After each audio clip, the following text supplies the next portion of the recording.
August 1817. Something enormous was appearing in Gloucester Harbor. At first, one fishing captain described it and was laughed at. Then hundreds of people saw the same thing. The reports were so persistent that a formal scientific committee was assembled to investigate. These were not casual observers. The witnesses included ship captains, schooner masters, and fishermen whose lives depended on knowing the North Atlantic. They described a creature roughly 24 to 27 meters, about 80 to 90 feet, in length. It appeared repeatedly in the harbor. A ship carpenter reportedly fired a rifle at it from close range. A cannon was fired toward it. The creature disappeared beneath the water and returned without any obvious sign of injury. The committee took sworn testimony. Then it did something extraordinary. It gave the creature a scientific name and announced it as a newly discovered animal. The decision would soon become one of the most embarrassing episodes in early American natural history. Within months, the institution behind the investigation had been publicly ridiculed, and a seemingly ordinary garden snake played an unexpected role in its collapse. But the creature itself did not disappear with the controversy. Reports continued for generations. Something had been seen in those waters as far back as 1638, long before the famous events of 1817. No photograph was taken, no specimen was recovered, and no explanation has ever completely closed the case.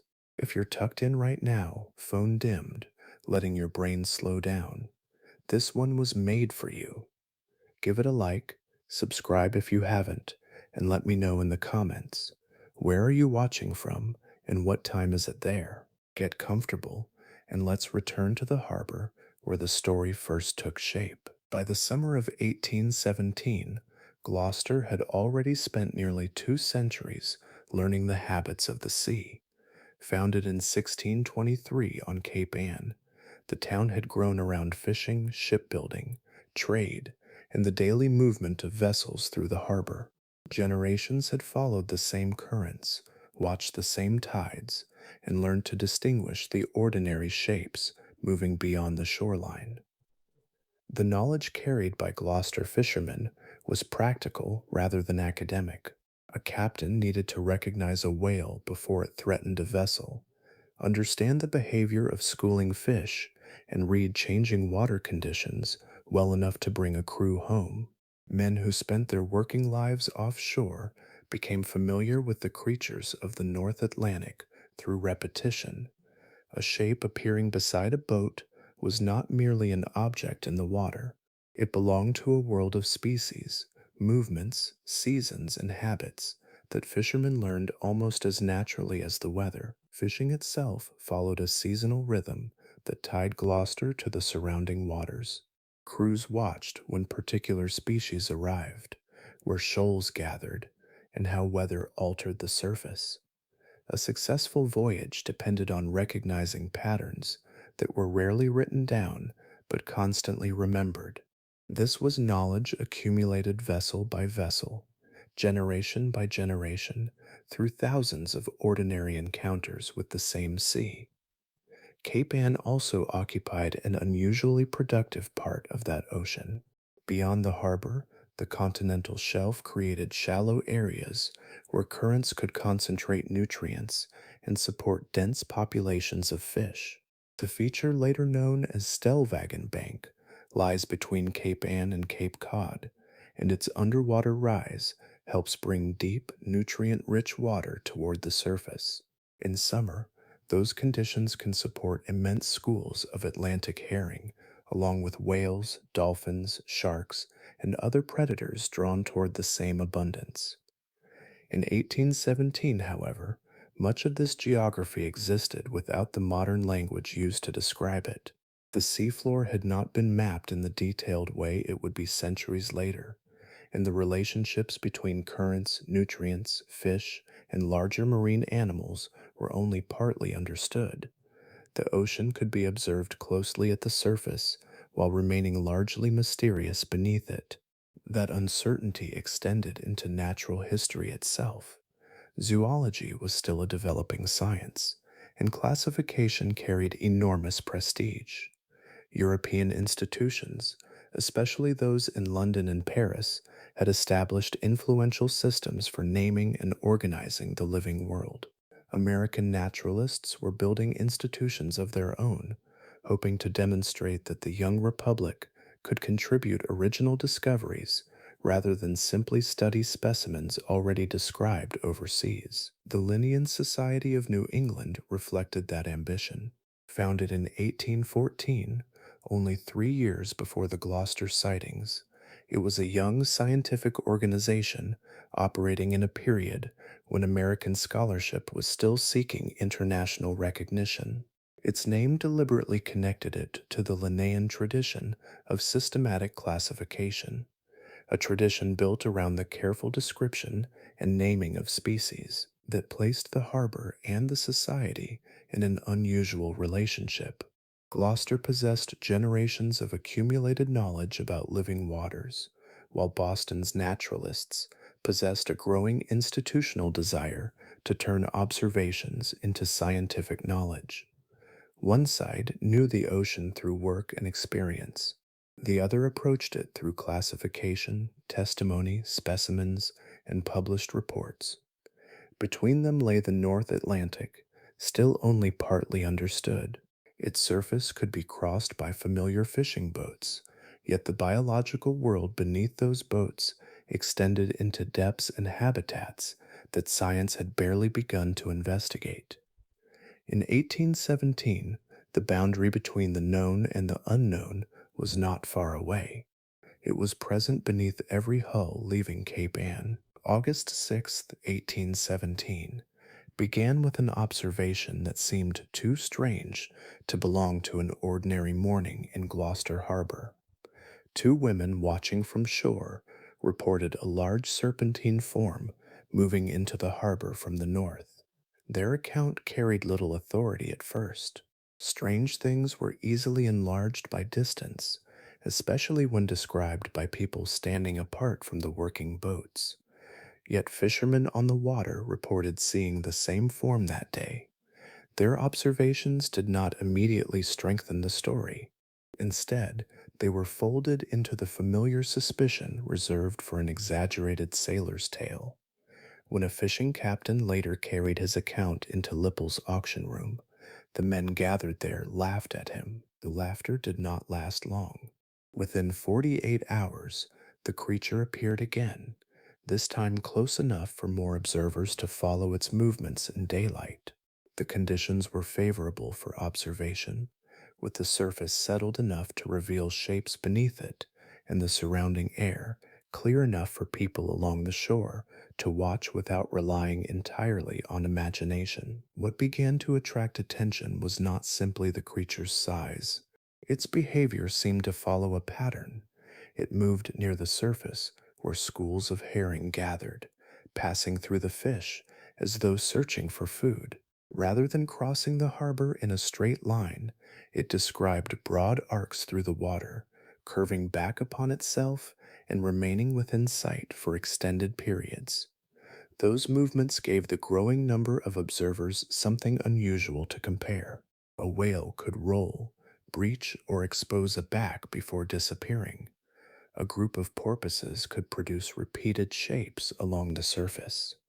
But the form reported at Gloucester seemed to maintain a continuous progression, with successive portions of its body rising and falling behind the head. Another detail became especially persistent. When the creature disappeared, witnesses said it did not turn away or sink at an angle. It seemed to descend vertically, dropping into the water as though the entire body were being lowered from above. The motion was distinctive enough to remain in several independent descriptions, even as other details varied between observers. By August 10th, the harbor had acquired a new kind of audience. Amos Story, a mariner known around Gloucester, spent an extended period observing the creature from shore near 10 Pound Island. His attention mattered because he approached the sighting with the habits of someone accustomed to judging distance, movement, and weather on the water. He watched rather than merely hearing another person's account. Other residents began doing the same. Spyglasses appeared along the shoreline, and people gathered whenever the conditions seemed favorable. Boats slowed their work to watch. Shoreline observers followed the creature's course as it moved through the harbor, disappearing and returning against the same broad field of water. The harbor itself became a kind of open observation point. The reports also began attaching the animal to particular conditions. Calm weather seemed important. Clear visibility allowed the body to be distinguished from ordinary surface disturbance. Herring schools provided a possible source of food, keeping the creature close to the upper water where people could see it. Its repeated circles suggested deliberate movement rather than a shape carried passively by the tide. By then, the original report had changed character. It was no longer a single observation carried from one person to another. Separate witnesses had begun describing related movements from different positions around the harbor. The creature's presence was becoming an event that could be watched in real time, with observers comparing what they saw while it was still moving across the water. On August 18th, the Linnaean Society of New England moved the Gloucester reports from the realm of public conversation into a formal investigation. Meeting in Boston, the Society appointed a committee consisting of United States District Court Judge John Davis, physician Dr. Jacob Bigelow, and attorney Francis C. Gray. Their backgrounds were different, but together they represented law, medicine, and the emerging discipline of American natural history. The committee did not remain in Boston. Judge Launson Nash and former Revolutionary War General David Humphreys were sent to Gloucester to speak directly with the people who had watched the animal. Their task was not simply to collect stories. They were gathering testimony that could be compared, examined, and preserved in a form that another institution might later scrutinize. That distinction mattered. The men appearing before them were not presented as a single crowd with one shared memory. They came from different occupations and different encounters with the water. Fishermen described what they had observed from boats. Ship captains and schooner masters brought the habits of professional mariners to their testimony. A ship carpenter contributed the perspective of someone accustomed to judging physical dimensions, while a merchant added another independent account. Each deposition was given under oath. The witnesses were not invited to speak freely without structure. Instead, the investigators worked through 25 standardized questions, creating a common framework through which separate observations could be compared. Distance was recorded, movement was examined, the shape of the head, the appearance of the body, and the behavior at the surface were considered individually. Some questions were deliberately difficult. Witnesses were asked whether the animal might have been a group of dolphins moving together, a line of porpoises, several seals, or a whale feeding near the surface. These possibilities mattered because an unfamiliar arrangement of familiar animals could produce an appearance very different from any single creature. The investigators were therefore testing not only what each person believed had been seen, but whether ordinary marine life could reasonably account for the description. The responses were consistent in an important way. The witnesses rejected those alternatives, but they did not merely dismiss them. Several explained their reasoning through knowledge gained from years at sea. A fisherman familiar with porpoises could distinguish their characteristic movement from the long progression he had observed. A mariner accustomed to whales could recognize the difference between a whale's surfacing behavior and the motion attributed to the Gloucester animal. This gave the depositions an unusual character. They were not identical accounts repeated word for word. Individual observers remembered different portions of what they had seen, as would be expected when people watch an unfamiliar animal from different positions. Yet beneath those differences, certain features remained recognizable from one testimony to another. The investigators also had to contend with the limits of observation itself. A creature moving through water could reveal only part of its body at any moment. Distance could alter apparent size, and changing angles could obscure the relationship between one visible section and another.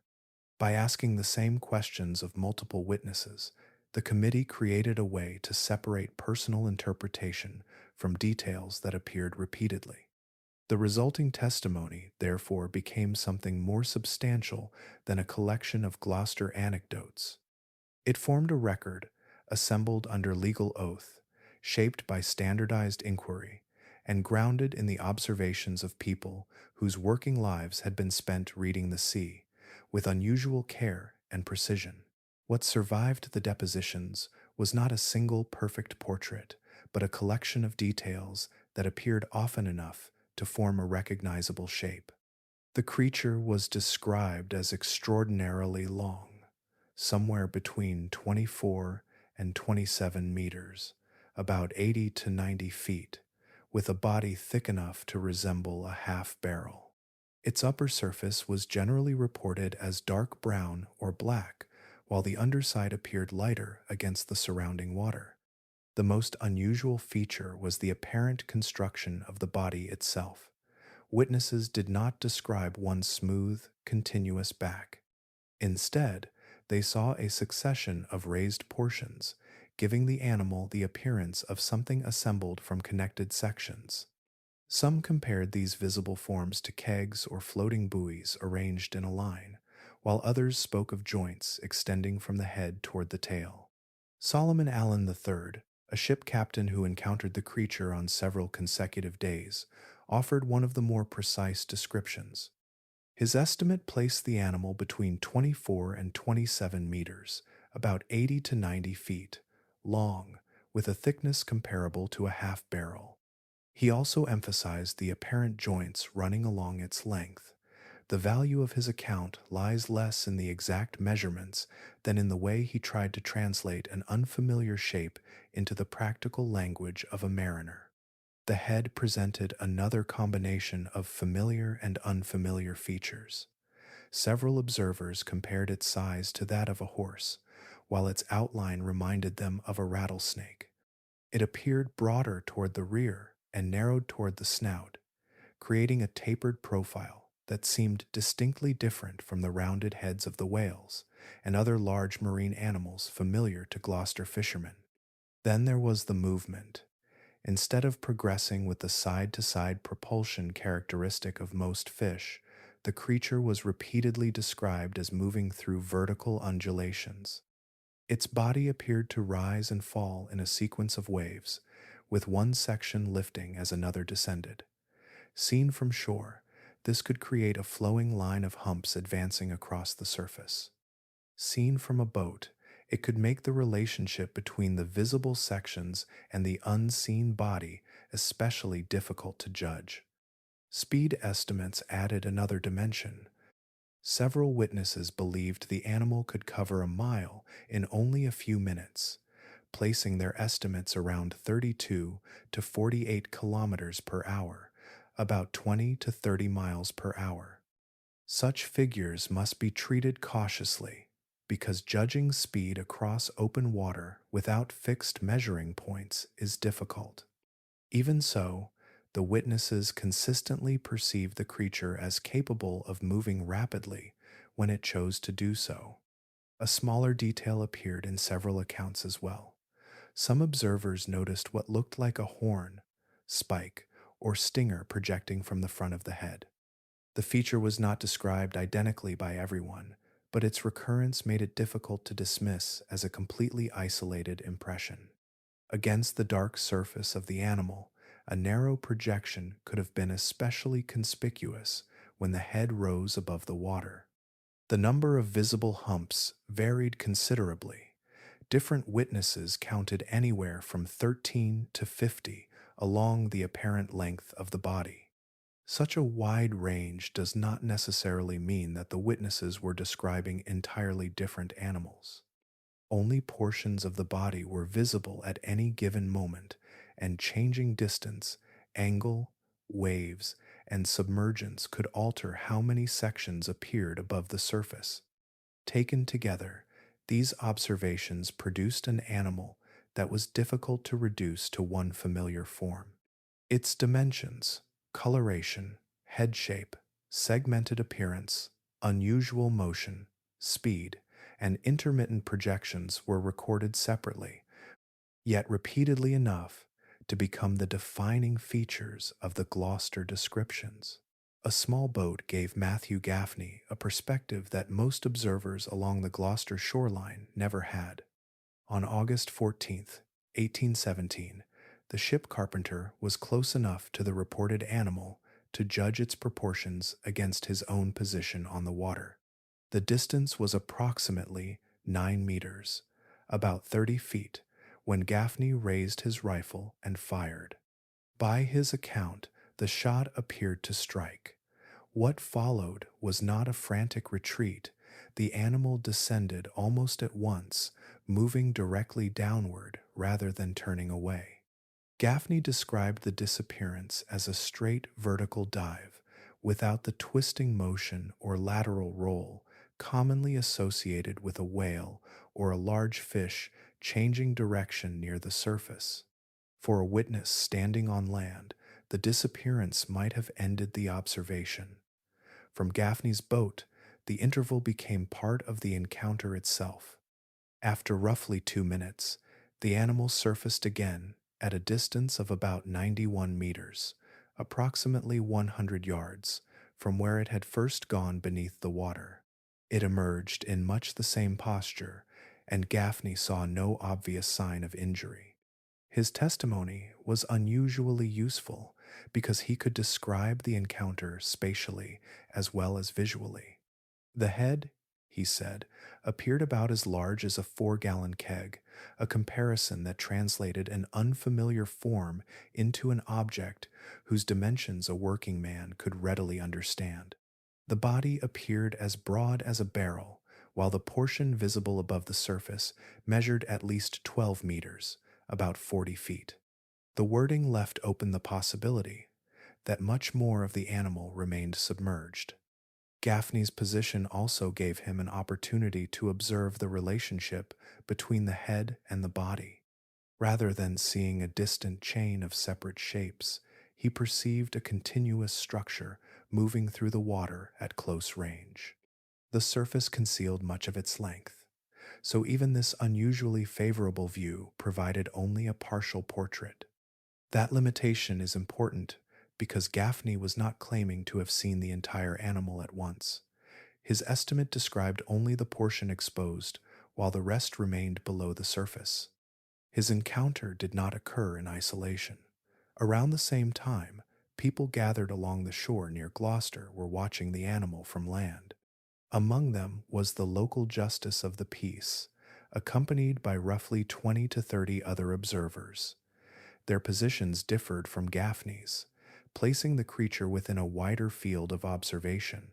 The same event could therefore be witnessed from a boat at close range and from shore at a greater distance. That difference in perspective mattered. A shoreline observer could follow the animal's movement across the harbor, while Gaffney could judge its proportions as it passed near his boat. Neither view was complete, yet together they offered two distinct geometries of the same encounter. As daylight gave way to evening, another report came from the water. The crew of the schooner Caravan encountered the animal and fired a cannon toward it. The sound would have carried across the harbor as the crew watched the creature submerge beneath the surface. Once again, the observation ended not with a captured specimen, but with the animal passing from sight into the water. For Gaffney, the most tangible evidence remained the sequence itself: the approach, the rifle shot, the direct descent, and the later reappearance. His deposition preserved those movements with an uncommon precision, leaving behind a record of an encounter measured not only in descriptions, but in distances, positions, and the changing relationship between a small boat and something much larger beneath the surface. By the middle of August, the story had acquired a second life on paper. The Boston Daily Advertiser carried an account of the animal, describing a prodigious snake observed by hundreds of people over several days. What had belonged to Gloucester Harbor was now being read far beyond Cape Ann, transformed from a local observation into a subject of conversation across New England.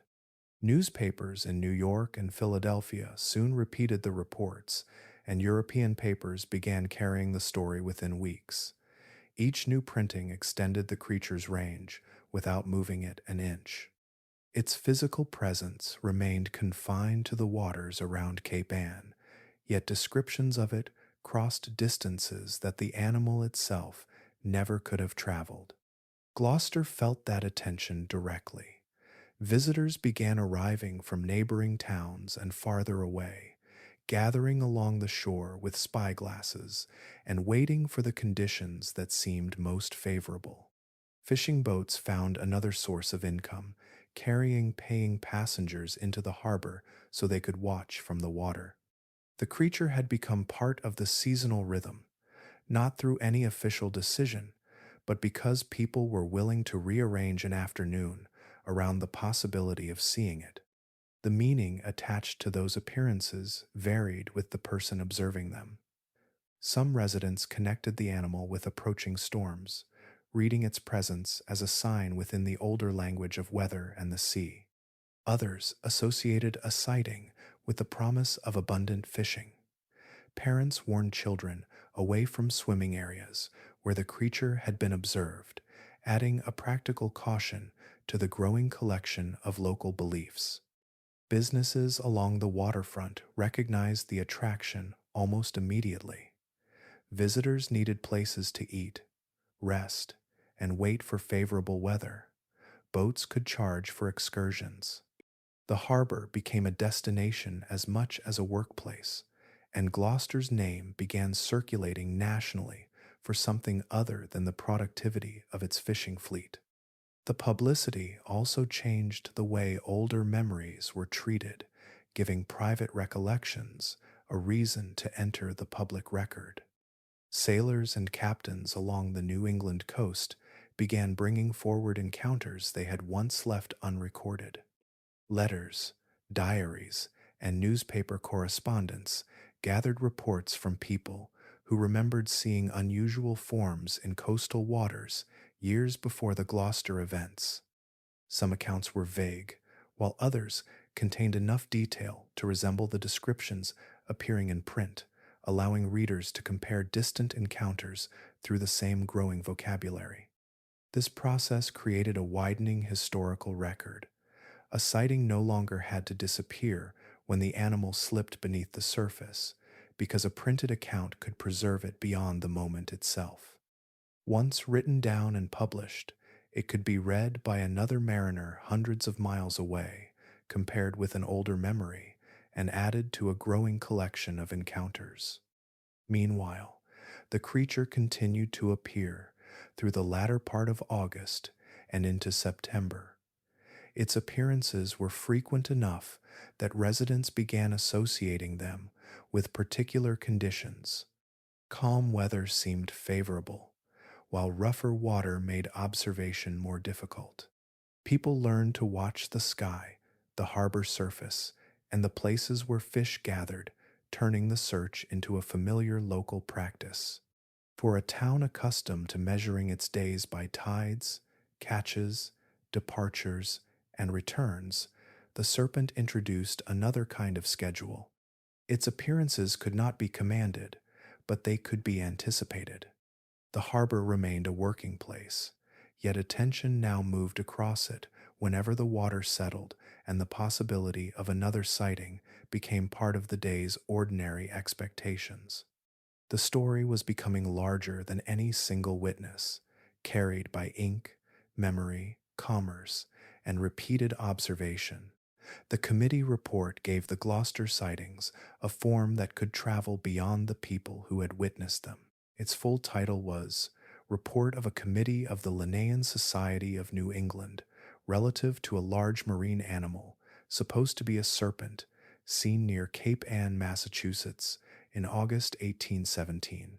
The wording was careful, almost deliberately restrained, treating the animal as a subject of inquiry rather than presenting it as a marvel. Inside the report, the investigation was laid out as a scientific examination. Testimony from separate observers was compared for agreement and contradiction. The standardized questions used during the depositions created a common framework, allowing the committee to examine descriptions of movement, proportions, appearance, and behavior without relying entirely on memory shaped by conversation. The investigators also recorded their efforts to account for familiar animals. Dolphins, porpoises, seals, and whales were considered as possible sources of confusion. The witnesses had been given opportunities to identify ordinary explanations, and their responses became part of the evidence rather than being treated as inconvenient objections. This was important within the natural history of the period. A new species was normally established through observable characteristics, careful description, comparison with known animals, and eventually a specimen. The Gloucester Committee could perform several of those tasks, but one remained beyond its reach.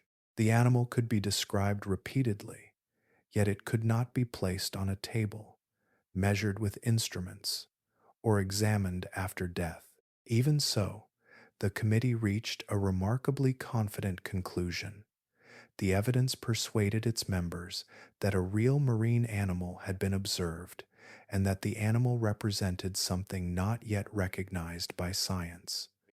They regarded the creature as sufficiently distinct to deserve formal classification, transforming a series of harbor observations into a proposed zoological discovery. The report also attempted to give the animal a physical presence on paper. A detailed fold-out illustration accompanied the publication, constructed from the descriptions supplied by the witnesses. It was not a photograph and did not represent one individual's uninterrupted view. Instead, it combined recurring features from several accounts into a single visual reconstruction. The result was an unusual bridge between observation and classification. Readers who had never stood along Cape Ann could now encounter the creature through printed testimony and an assembled image. The animal had moved from spoken recollection into the permanent record of American natural history, where its proportions and appearance could be examined by people who had never seen the harbor. By the standards of 1817, the procedure was serious work. Naturalists routinely depended on testimony when specimens were difficult to obtain, especially during expeditions into unfamiliar regions. Descriptions could establish the initial case for further investigation, while specimens supplied the material needed for certainty. Gloucester offered abundant observation, but withheld the physical evidence that would normally complete the process. There was no preserved body, no skin, no bone, and no reliably captured image that could settle the animal's identity. The committee therefore stood at an unusual boundary. Its members had assembled testimony through formal questioning, tested familiar explanations, compared independent observations, and published a detailed reconstruction, yet the central object of their investigation remained beyond physical examination. The report had done what a scientific report could do with the evidence available to it. It organized uncertainty into a documented case and treated the observations as worthy of serious consideration. The remaining gap was not in the written record, but in the water itself, where the animal had been observed and where no specimen had been recovered. The distinction between description and proof would remain important throughout the report's place in natural history. Late September brought an object to the Linnaean Society that seemed, at first, to give physical substance to months of testimony. On September 27th, 1817, Gorham Norwood was working near Loblolly Cove when a boy nearby noticed a snake behaving differently from ordinary snakes. Norwood approached, found the animal sheltering beneath a rock, and killed it with a pitchfork, after which its head was struck with a stone. The specimen was small, dark, and unmistakably terrestrial in its surroundings, yet its spine carried an unusual series of raised, bony projections. Measured against the descriptions gathered during the summer, its size was modest. The snake was roughly 1 meter, about 3 feet, long, perhaps somewhat more. Its body bore a curved, uneven profile that made the vertebral projections visible beneath the skin. To the people who encountered it, the animal looked unlike the common snakes they already knew. That difference became important when the specimen was brought into the orbit of the Linnaean Society. The society had spent weeks assembling descriptions of a much larger creature whose body appeared divided into successive humps. The small snake presented a physical feature that seemed to echo those accounts. Its deformed spine produced a series of raised sections, giving the back an irregular outline. Within the reasoning of the period, the resemblance was difficult to overlook. A possibility began to take shape. If a large marine serpent had occupied the waters around Cape Ann throughout the summer, perhaps it had not merely been passing through. The animal might have reproduced there, and this smaller specimen could be its offspring. The logic depended on an assumption that had not been demonstrated, but it connected two otherwise separate pieces of evidence: the reported adult and the newly acquired young animal. The specimen was viewed by many people in Sandy Bay that day, and the report noted that observers remarked on its unusual appearance. It was then examined as a zoological object, and the committee treated the spinal irregularities as a meaningful anatomical characteristic rather than an incidental disease. They concluded that the animal differed sufficiently from established genera to warrant a new classification. For the society, the name itself became part of the scientific argument. They chose Scoliophis, a name derived from Greek roots associated with a crooked or bent form, and added the specific name atlanticus. Together, Scoliophis atlanticus was presented as a formal scientific designation. The strange little snake had become, on paper, a distinct animal, and its existence was connected directly to the much larger creature described from Gloucester Harbor. The report preserved the reasoning in detail. It included testimony concerning the specimen's discovery, descriptions of its body, and the circumstances surrounding its death. The society was not merely displaying an odd snake found on Cape Ann. It was placing the animal inside the same natural history framework used to organize every newly recognized form of life. Copies of the report circulated beyond Massachusetts, carrying the new name into the wider scientific world. The Linnaean Society had moved from describing an unknown marine animal to assigning a species to a physical specimen, a transition that gave the investigation something it had lacked before: an actual body that could be examined. Yet the specimen itself contained a curious contradiction. Its most distinctive feature was also the feature that made the classification possible: the abnormal ridge of its spine. What appeared to connect the little animal with the descriptions of the great serpent was not a normal anatomical structure, but an irregularity whose true nature had not yet been understood. The specimen changed meaning the moment another naturalist examined it. Charles Alexandre Lesueur, a French-American naturalist working in Philadelphia, studied the animal and reached a conclusion very different from the one attached to it by the Linnaean Society. The strange ridges along its back were not evidence of a new marine animal. They were the result of a malformed spine in an ordinary blacksnake. Lesueur's findings struck at the central connection the society had built between the small specimen and the much larger creature reported from Gloucester. The resemblance between the two had seemed persuasive because the little snake appeared to carry a miniature version of the humps described by witnesses. But resemblance alone could not establish descent, and the supposed connection between a terrestrial snake and a marine serpent had no anatomical foundation once the spinal deformity was recognized.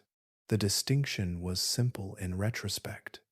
A new species requires characteristics belonging to the animal itself, not structures produced by injury, disease, or abnormal development. In this case, the very feature that had seemed most important was pathological. The raised portions were not natural segments running along the body. They were distortions of the vertebral column. Lesueur communicated his findings through the French scientific literature in 1818, placing the specimen into a wider European discussion. The timing mattered because the Linnaean Society's classification had already crossed the Atlantic. Its report had presented Scoliophis atlanticus as a legitimate scientific discovery, giving the name a presence in the same international networks through which naturalists exchanged descriptions and specimens. Lesueur's examination therefore did more than correct a local mistake. It challenged a published classification that had already acquired an international audience.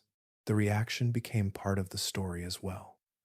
The sea serpent had already acquired a playful public identity, and the phrase, his snake ship, appeared in connection with the famous Massachusetts creature.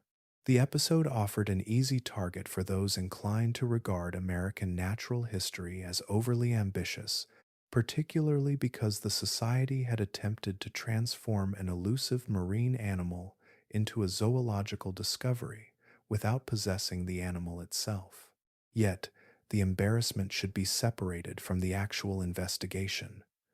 The committee had gathered sworn testimony, compared independent observations, considered familiar animals, and published its findings. Its failure was not that it investigated an unusual report. The critical mistake came later, when an abnormal land snake was interpreted as biological evidence for the existence and reproduction of the much larger creature. The distinction became especially important because Scoliophis did not disappear immediately from scientific literature. The name continued to circulate, and the original specimen remained part of discussions surrounding the sea serpent. Modern taxonomic records place Scoliophis as a name associated with the blacksnake, with the type species identified as Scoliophis atlanticus, rather than preserving it as evidence for an unknown marine animal. The episode left a peculiar trace in natural history. A genuine specimen had been found, carefully examined, illustrated, and given a formal name, yet the interpretation attached to it was wrong. The animal itself was real. The classification was real. Only the story connecting that small snake to the creature in Gloucester Harbor had collapsed. That distinction would matter for generations. The mistake did not erase the sworn observations collected during the summer, nor did it prove that every report of the larger animal had been misunderstood. It simply removed the one physical specimen that the Linnaean Society had believed could connect those observations to an identifiable species. The little snake remained, preserved in the history of zoology as an example of how a convincing resemblance can become misleading when the evidence is asked to carry more weight than it can bear. After the Linnaean Society faded from view, the reports did not fade with it. In 1819, another broad wave of observations spread along the northeastern coast, reaching Nahant, Marblehead, and Plymouth, as well as Gloucester.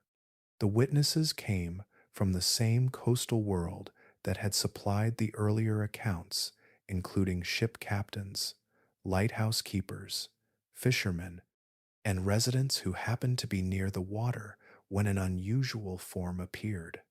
The distribution began to acquire its own shape. Reports were separated by years and by distance, yet clusters appeared with enough regularity to leave a measurable trace in the historical record. In 1839, 12 documented sightings were recorded. In 1875, 9 more appeared. By 1886, 13 reports had been collected, while the broader decade of the 1880s produced roughly 190 formal accounts. Geography widened along with frequency. In 1859, the British sailing vessel Banner reported an encounter farther out in the Atlantic, extending the familiar description beyond the immediate waters of Massachusetts. Such reports mattered because they placed the phenomenon within a larger maritime landscape, where ships moving between ports could carry observations from one coastline to another. The 19th century, therefore, did not produce a single, uninterrupted narrative.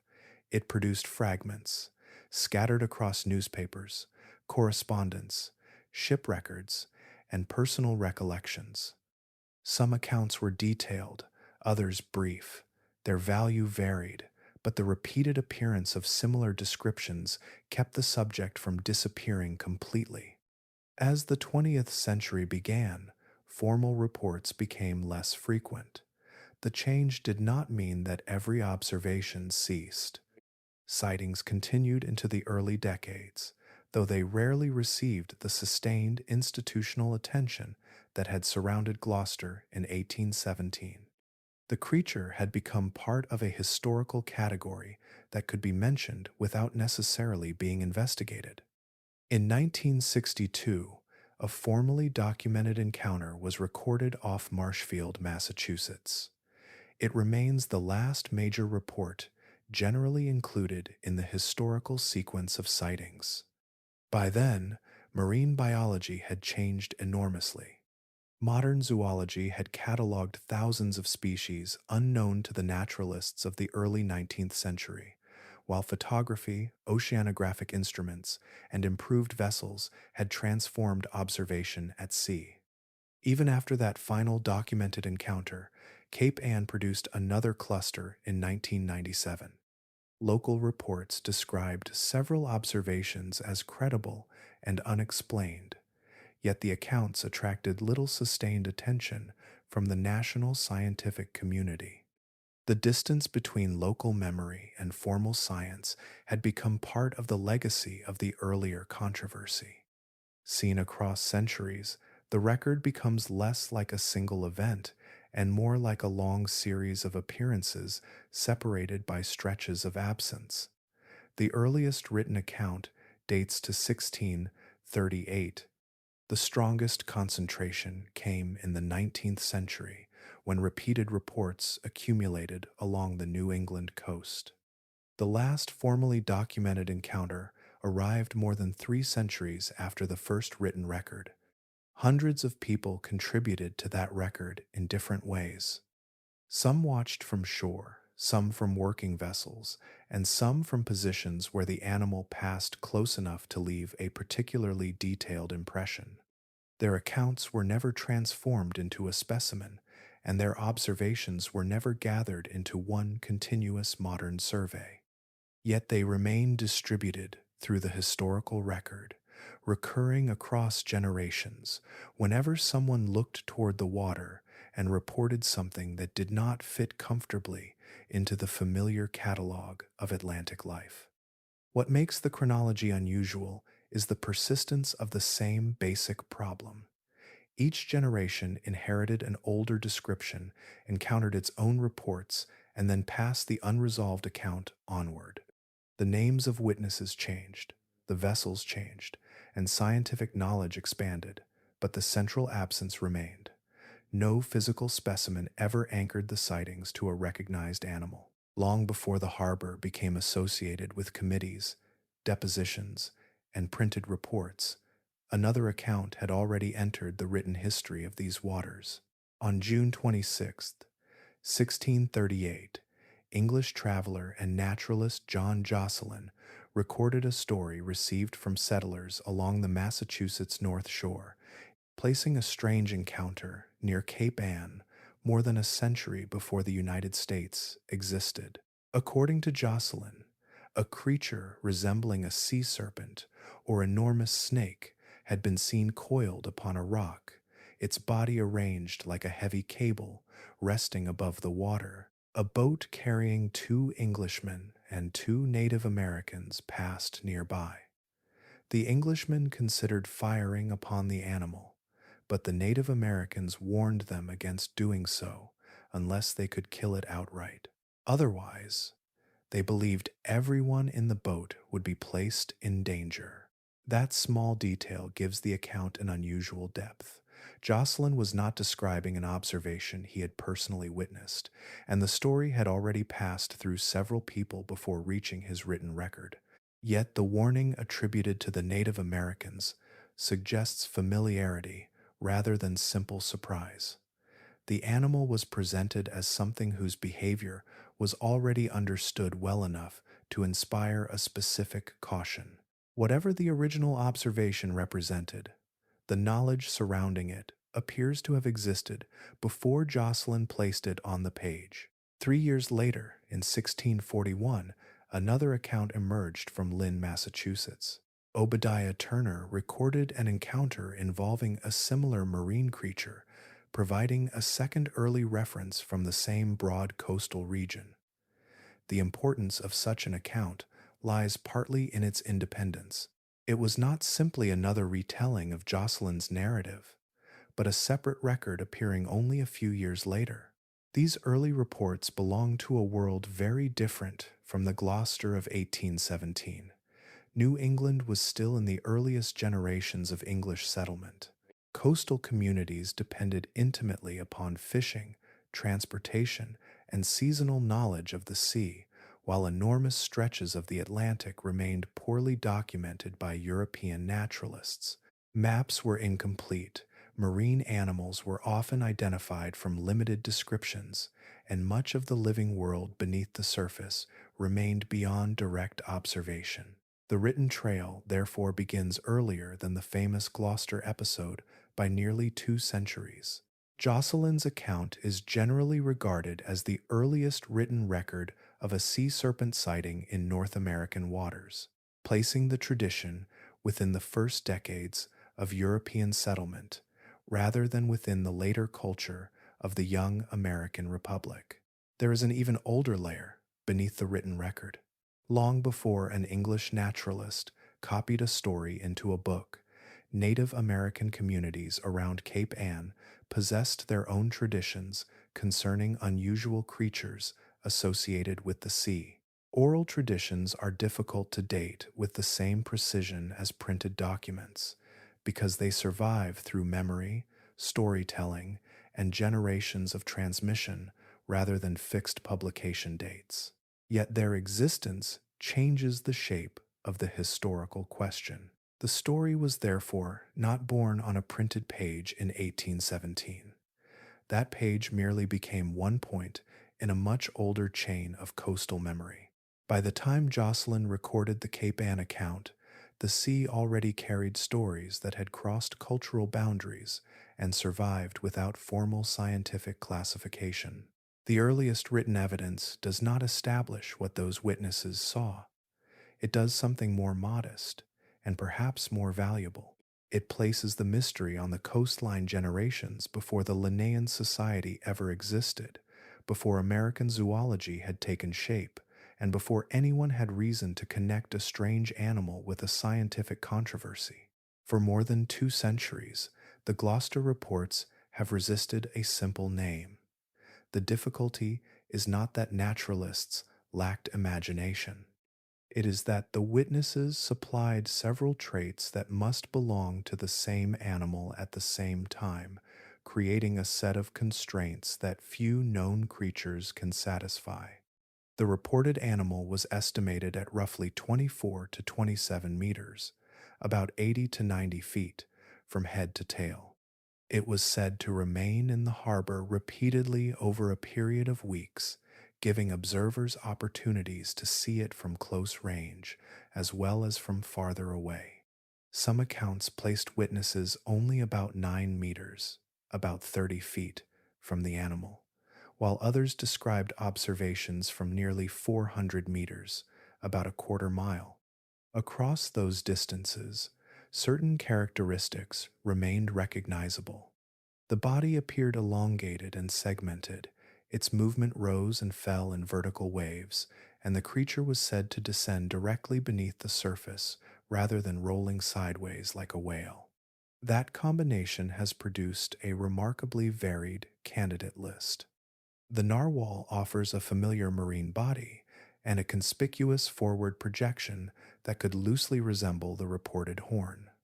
Yet its proportions are entirely different, and no narwhal approaches the reported length. Its body is also compact compared with the long, articulated form described by the Gloucester witnesses. Oarfish fit the imagination more comfortably. They can grow to exceptional lengths, possess elongated bodies, and undulate through the water in a manner unlike ordinary fish. Their dorsal fin can create a striking silhouette above the surface. Even so, oarfish are much narrower than the reported creature, lack the heavy, jointed appearance described by the witnesses, and do not provide an obvious explanation for the broad head and powerful form repeatedly recorded. Basking sharks introduce another possibility. They can become enormous, travel near the surface, and appear unexpectedly close to shore while feeding. Their long bodies can create a sequence of visible sections as waves move across the animal. Yet their swimming motion, broad feeding mouth, and recognizable shark anatomy do not easily match the reported head shape or the repeated descriptions of vertical body undulation. Giant eels offer another partial resemblance because of their elongated bodies and serpentine movement. Sea snakes carry the resemblance further, especially in the narrow, flexible form of their bodies. Neither, however, can plausibly account for an animal approaching 27 meters, about 90 feet, and remaining repeatedly visible in the cold North Atlantic near Gloucester. Porpoises provide a different kind of explanation. A group moving in formation can create the appearance of one long, segmented body when viewed from a distance, particularly when only their backs break the surface. This could explain separate humps appearing in succession. It becomes harder to reconcile with observations made from close range, where witnesses described a single body and reported behavior inconsistent with a coordinated pod. An entangled whale has also been proposed because ropes, fishing gear, or unusual body posture might distort an otherwise familiar animal. Such an explanation could account for an irregular silhouette, but it struggles with the repeated reports of a long, continuous form and the characteristic vertical diving motion. Then there is the most ancient possibility, a surviving plesiosaur imagined as a relic from a vanished age. Its long neck and body could resemble parts of the testimony, but no evidence places such reptiles in the modern North Atlantic, and their anatomy does not neatly reproduce every observed feature. Each candidate solves one portion of the puzzle while leaving another unexplained. That pattern is important. The mystery persists not because every interpretation is equally plausible, but because the original descriptions contain enough specific, overlapping details to make a complete explanation unusually difficult. Among the explanations offered for the Gloucester creature, the narwhal hypothesis has one unusual advantage. It does not require an unknown animal.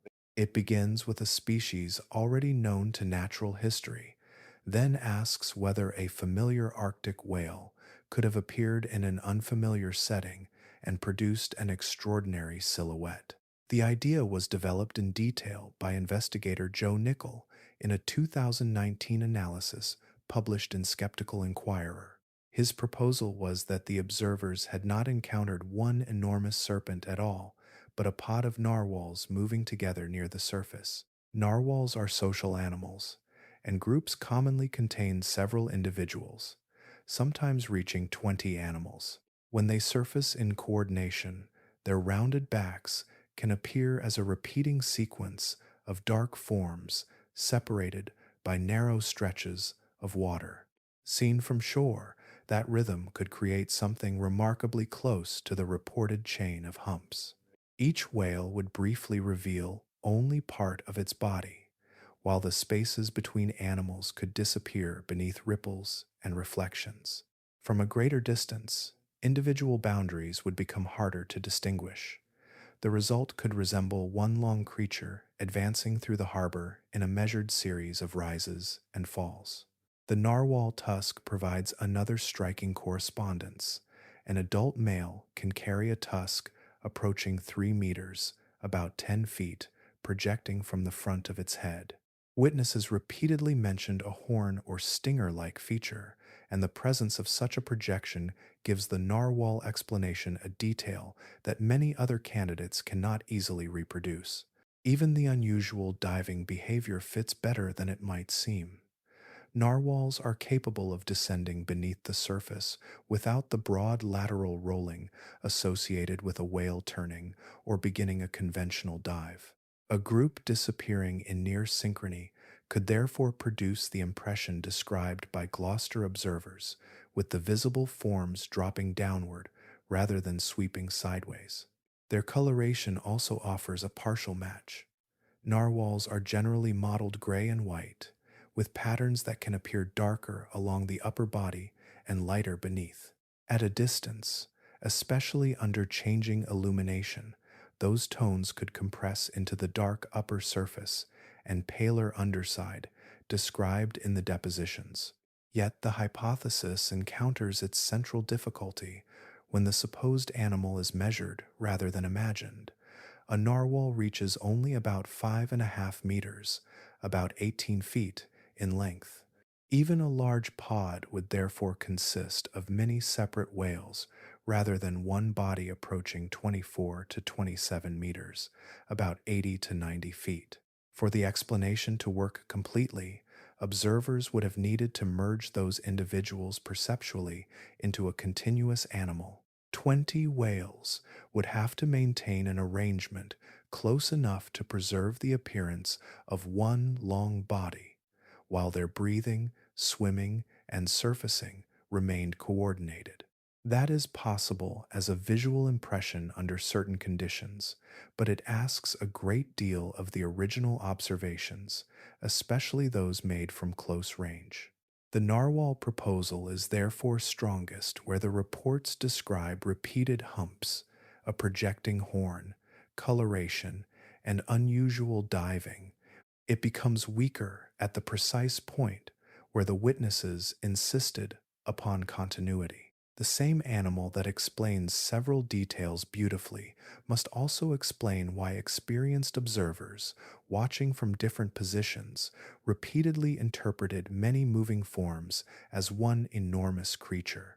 That tension is what makes the hypothesis useful rather than merely convenient. It demonstrates how a known animal can reproduce individual features of an extraordinary report while still failing to reproduce the whole event.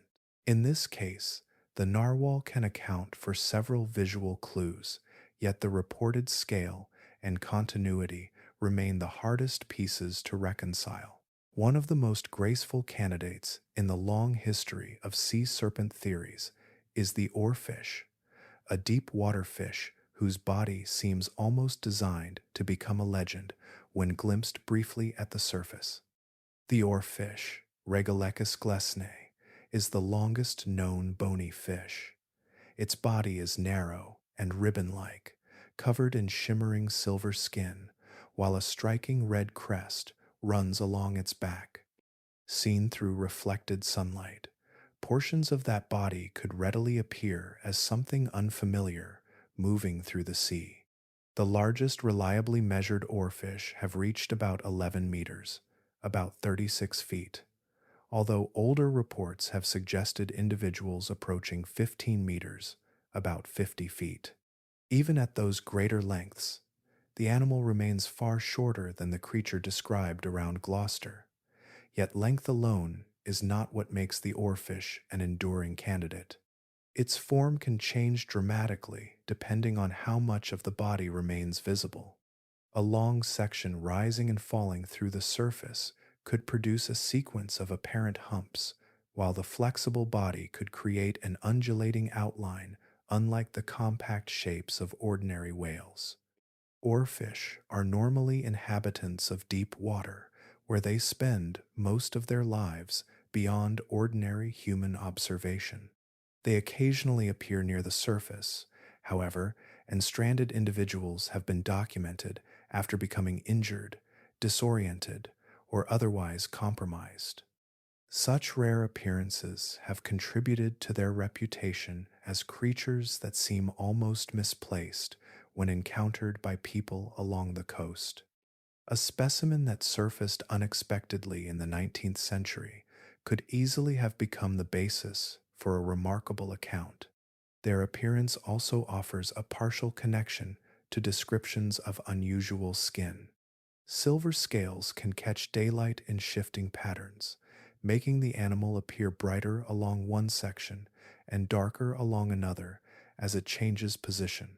The red dorsal crest, meanwhile, could create a narrow projection that might be mistaken for a mane or other unfamiliar feature when only a small portion of the body was visible. The Gloucester evidence asks considerably more of the animal. Even the largest plausible oarfish length falls well below 24 to 27 meters, about 80 to 90 feet. More importantly, an oarfish does not normally remain at the surface of a harbor for weeks. Its deep water habitat makes prolonged surface activity especially difficult to reconcile with the reports. The witnesses also described the creature actively following herring schools and moving repeatedly around the harbor, behaviors that do not fit the ordinary biology of an oarfish. Another deep water fish occasionally enters the discussion, the frilled shark, Chlamydocelicus anguineus. Its body is elongated and eel-like, while its throat is framed by distinctive frilled gill arches. The animal possesses an ancient appearance that can seem almost reptilian when seen outside its usual environment. A frilled shark near the surface could plausibly produce a brief sea monster alarm, particularly for an observer unfamiliar with deep-sea fish. Yet its dimensions create an immediate problem. Frilled sharks generally reach only around 2 meters, about 6.5 feet, nowhere near the scale recorded at Gloucester. Their anatomy also lacks the long ribbon-like profile and extraordinary length that make the oarfish attractive as a sea serpent candidate. Globally, the oarfish remains one of the strongest single animal explanations for reports of enormous serpentine forms at sea. Its length, flexibility, unusual appearance, and rare surface appearances provide a genuine anatomical foundation. The Gloucester case demands something more.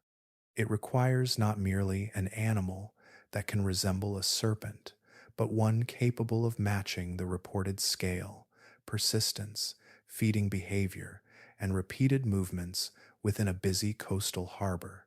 Among the candidates, the basking shark occupies an unusual place because the strongest evidence in its favor comes not from a living animal, but from what remains after death. Saturninus maximus is the second largest fish known to science, a massive filter feeder that can reach roughly 11 meters, about 36 feet, and occasionally more. Along the New England coast, these sharks are genuine seasonal visitors, moving into productive coastal waters during warmer months where plankton becomes abundant. Their presence in the region is therefore not speculative.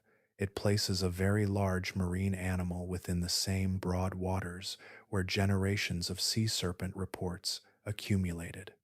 A living basking shark, however, does not naturally resemble the creature described at Gloucester. Its body is broad and muscular, its mouth enormous, and its dorsal fin can rise prominently above the surface. When feeding, it advances slowly with its mouth open, filtering tiny organisms from the water. From a boat, especially at an angle that conceals most of the body, the exposed portions could become strangely difficult to interpret. A snout, dorsal fin, and tail moving in sequence might be mistaken for separate humps belonging to one elongated creature. The more remarkable resemblance appears after the shark dies.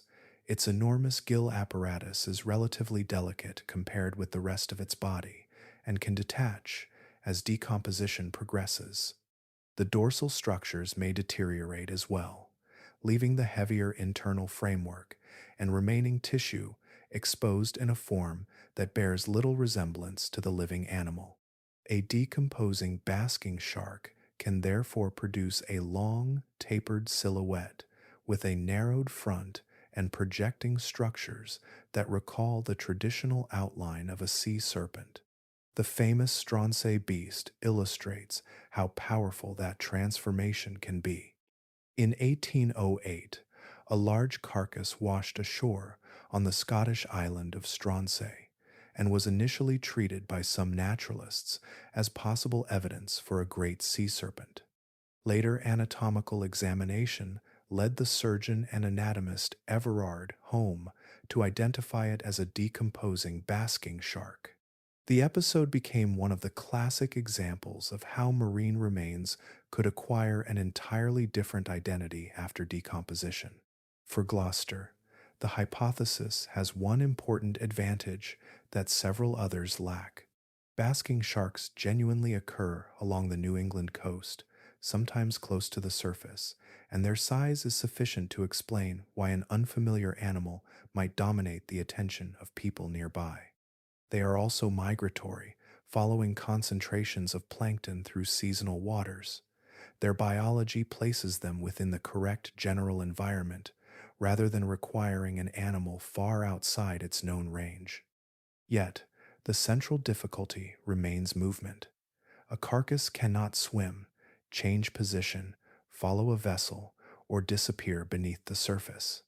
Nor can it return repeatedly to the same harbor over successive days. A living basking shark solves the problem of movement, but introduces others. Its normal feeding posture does not produce a segmented chain of humps extending for many meters, and its slow surface travel does not fit every report of a rapidly moving creature. The vertical diving behavior described by some witnesses is also difficult to reconcile with the classic surface feeding image. The basking shark, therefore, occupies a narrow middle ground. It is large enough, local enough, and unusual enough to explain fragments of the testimony, while decomposition explains why unrelated carcasses have repeatedly been mistaken for serpentine animals. But the Gloucester reports describe something observed alive, repeatedly, and with apparent purpose. That distinction leaves the basking shark as a persuasive explanation for some sea serpent stories, yet an incomplete answer to the particular creature remembered in Massachusetts. A strand of old fishing gear can change the shape of an animal in ways that are difficult to read from a distance.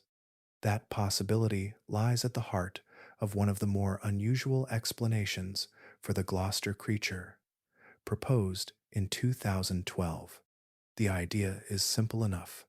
A large whale, perhaps a humpback whale or a right whale, became entangled in heavy fishing rope carrying wooden barrel buoys or cork floats. Seen from shore or another vessel, the whale and its trailing gear might have merged into a single elongated form. 19th century New England was filled with fishing activity, and entanglement was not an abstract possibility. Ropes, nets, lines, and floats occupied the same coastal waters used by large marine animals. A whale caught among such gear could be forced to carry a considerable length of equipment wherever it moved. From a distance, every floating buoy might appear as another raised section along the animal's back, while the rope between them could disappear against the surface. The result would not need to resemble a serpent anatomically. It would only need to create the visual impression of one continuous moving shape. This interpretation also offers an explanation for the repeated appearances.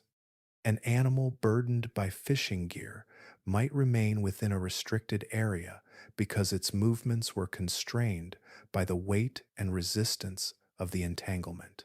It could surface, circle, submerge, and reappear without traveling far from the original location, even across changing tides and weather. Changes in movement could produce different impressions at different moments. A slow circle might make the chain of buoys seem deliberate, while a sudden dive could pull sections of the gear beneath the surface almost together, causing witnesses to perceive one long body vanishing downward. There is something compelling in that possibility because it connects the strange appearance to a real and recurring problem in marine environments. Whales have been documented becoming entangled in fishing equipment, sometimes carrying lines for long periods and suffering serious injuries as the gear tightens around their bodies. Such encounters can alter normal swimming behavior and create unusual surface movements. In an era when fishing gear was abundant and disentanglement methods were non-existent, an entangled whale could remain a difficult and persistent presence along a busy coast. Yet the Gloucester testimony introduces an important difficulty. The witnesses did not consistently describe an animal struggling against an invisible burden. Instead, many accounts portrayed controlled movement. The creature was said to feed, remain near the surface, move around vessels, and sometimes disappear beneath the water with a direct descent. Those observations do not naturally suggest an animal fighting against rope and floats. An entangled whale would be expected to display some combination of rolling, violent changes of direction, repeated attempts to free itself, or visible distress. The buoy explanation also struggles with the reported proportions. A whale and fishing gear could produce a segmented silhouette, but the apparent length would depend on the spacing and position of the floats. The farther apart those objects became, the less convincing the impression of a single body would likely be. From another angle, the separation might become obvious. Still, the hypothesis remains valuable because it demonstrates how a real animal, altered by human equipment, could produce an extraordinary visual error without requiring an unknown species. Yet when the testimony is considered as a whole, each proposed explanation seems to solve only part of the puzzle. The old description remains suspended between familiar biology and an animal that, by the standards of established natural history, had never been satisfactorily identified. Between Cape Ann and Cape Cod, the seafloor rises into a broad underwater platform known as Stellwagen Bank. From the surface, there is little indication that anything unusual lies beneath, yet the shape of the continental shelf creates an environment remarkably different from the deeper water surrounding it. The bank extends for roughly 31 kilometers, about 19 miles, and reaches approximately 10 kilometers, about 6 miles, across. In places, the seafloor rises from depths approaching 180 meters, about 600 feet, to only 20 meters, about 65 feet, beneath the surface. That change in depth matters because the bank interrupts the movement of the surrounding ocean. Water from greater depths carries nutrients upward toward the shallower shelf, where sunlight and circulation help sustain enormous quantities of microscopic life. Those organisms support small schooling fish, which in turn attract larger predators. Stellwagen Bank is therefore not simply a convenient location on a map. It is a productive marine feeding ground, one shaped by geology, currents, temperature, and the seasonal movement of living organisms. Among the animals that gather there are humpback whales, fin whales, minke whales, Atlantic white-sided dolphins, harbor porpoises, basking sharks, and bluefin tuna. Beneath them move dense schools of fish, including Atlantic herring, a species whose seasonal abundance has long been important to the fisheries around Gloucester. The same concentration of prey that draws familiar giants toward the bank would also provide a logical, ecological incentive for any large predator capable of exploiting it. This gives the old Gloucester reports a useful geographical context. The creature was not being described from an empty expanse of deep ocean where almost any large shape might seem impossible to explain. It was being observed within a region where marine life naturally gathers in extraordinary density. During the warmer months, seasonal productivity brings schooling fish into these waters, and larger animals follow them. August, therefore, matters not merely because that was when the famous sightings occurred, but because the surrounding ecosystem was already rich with potential prey. For an unknown animal to remain in such a place, assuming the historical accounts describe a genuine living creature, it would need more than an ability to survive in seawater. It would need a food source substantial enough to support its size and a reason to remain near the same productive waters while prey continued to gather. A very large predator could potentially exploit the same seasonal concentration that attracts whales and other hunters already known from the region. Modern scientific surveys have made the underwater landscape easier to understand. Sonar mapping reveals ridges, slopes, channels, and shallow areas across the bank, while acoustic surveys can detect concentrations of marine organisms within the water column. These methods show that the seafloor is structured rather than uniform, and that biological activity can become concentrated in particular areas. The result is an environment capable of supporting remarkably dense communities of marine life. That does not establish the presence of an unknown giant. The species documented around Stellwagen Bank are already capable of explaining much of its extraordinary productivity. Yet the ecology changes the character of the old reports. If something exceptionally large had been present there during a period of abundant herring, its location would have had a natural explanation rooted in the food web. The timing would not need to be accidental. The waters around Cape Ann already provide one of the clearest ecological reasons for a large marine predator to appear there, season after season, when the living ocean is most concentrated. The history of marine discovery contains a curious pattern. Again and again, animals that seemed too strange, too large, or too elusive to fit comfortably within established zoology eventually turned out to be real. Their existence did not require a forgotten age or an impossible biology. It required only an environment difficult enough for human observation to reach. The giant squid offers perhaps the clearest example. For generations, evidence came mainly from carcasses, fragments, and the remains of tentacles found in the stomachs of sperm whales. Stories of enormous squid were often treated with skepticism because witnesses had little opportunity to observe the animals directly. Then, in 2004, researchers obtained the first known photographs of a living giant squid in its natural deep water environment. Video of a giant squid in its natural habitat followed in 2012. An animal that had occupied the boundary between zoology and maritime legend had simply been living beyond the reach of ordinary observation. The coelacanth presents an even stranger lesson.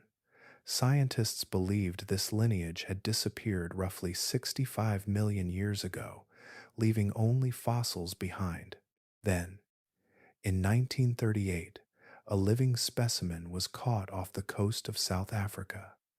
It was not discovered in an untouched corner of some unexplored ocean. It appeared in waters where fishing had already been taking place, reminding scientists that an animal can persist within a familiar environment while remaining absent from formal knowledge. There are less ancient examples as well. The megamouth shark was unknown to science until 1976, when a strange, large shark became entangled with the anchor of a United States Navy research vessel near Hawaii. Its enormous mouth and unusual body shape were unfamiliar even to experienced observers. The animal was eventually recognized as a new species, one adapted for filtering small organisms from the water. Its discovery demonstrated how a large marine animal could remain scientifically unknown until an ordinary piece of equipment happened to bring it within human reach. The Greenland shark adds another dimension because the animal itself was already known, while much of its life remained obscure. Individuals can exceed 6 meters, about 20 feet, and historical records from the Gulf of Maine include specimens around 5 meters, about 16 feet. Later research revealed extraordinary longevity, with some estimates reaching several centuries, although the oldest age estimates remain subject to scientific uncertainty. Much of its existence unfolds far below the surface, where slow movement and deep water make direct observation difficult. None of these animals provides evidence for a sea serpent. That distinction matters. The giant squid, coelacanth, megamouth shark, and Greenland shark were eventually supported by physical specimens, anatomical evidence, or modern observation. The Gloucester creature has never received the same kind of confirmation, yet their histories establish something more modest and more useful. The absence of a specimen does not automatically mean that an account describes an imaginary animal. At the same time, an extraordinary description cannot become a species simply because science has not yet found an explanation. Between those two boundaries lies the enduring difficulty of the Gloucester case. The ocean has repeatedly preserved animals beyond the reach of human eyes, but every confirmed discovery eventually crossed the same threshold.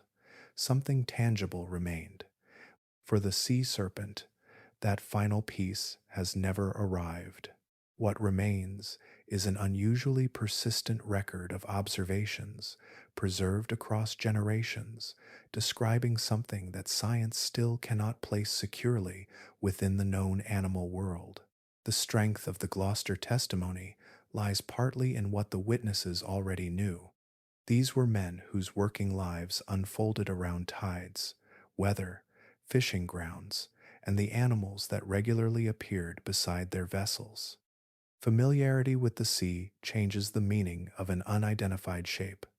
For someone inexperienced, a distant back or fin might remain a mystery. For a seasoned mariner, it could carry a recognizable pattern of movement, proportion, and behavior long before its species was named. Sewall Topham became one of the more important voices in that record. A schooner master with decades of experience at sea, he did not present the creature as an ordinary animal viewed under unfamiliar circumstances. His testimony emphasized precisely the opposite. He had spent much of his working life on the ocean and had encountered the ordinary inhabitants of the region repeatedly, yet nothing he knew resembled the animal reported in Gloucester Harbor. That distinction matters because professional familiarity narrows the field of plausible mistakes. The investigators themselves understood this problem. Their depositions were not simply collections of excited recollections gathered after the fact. Witnesses were pressed toward ordinary explanations, including lines of dolphins, whales, seals, and other known marine animals. The purpose was not to prove the serpent existed, but to determine whether the observers could have mistaken something familiar for something extraordinary. Each account, therefore, carried an additional layer of scrutiny, because the witnesses had opportunities to compare what they saw with creatures they already knew from years on the water. The value of that record also comes from its accumulated structure. Multiple testimonies offered an unusual kind of reinforcement. The accounts were recorded in enough detail to preserve distinctions that might otherwise have disappeared into a general legend. Details concerning the animal's length, repeated humps, manner of surfacing, direction of travel, and vertical dives appeared often enough to attract sustained attention. Where accounts differed, those differences did not erase the recurring structure at the center of them. That does not make the testimony infallible. Experienced observers can misjudge distance.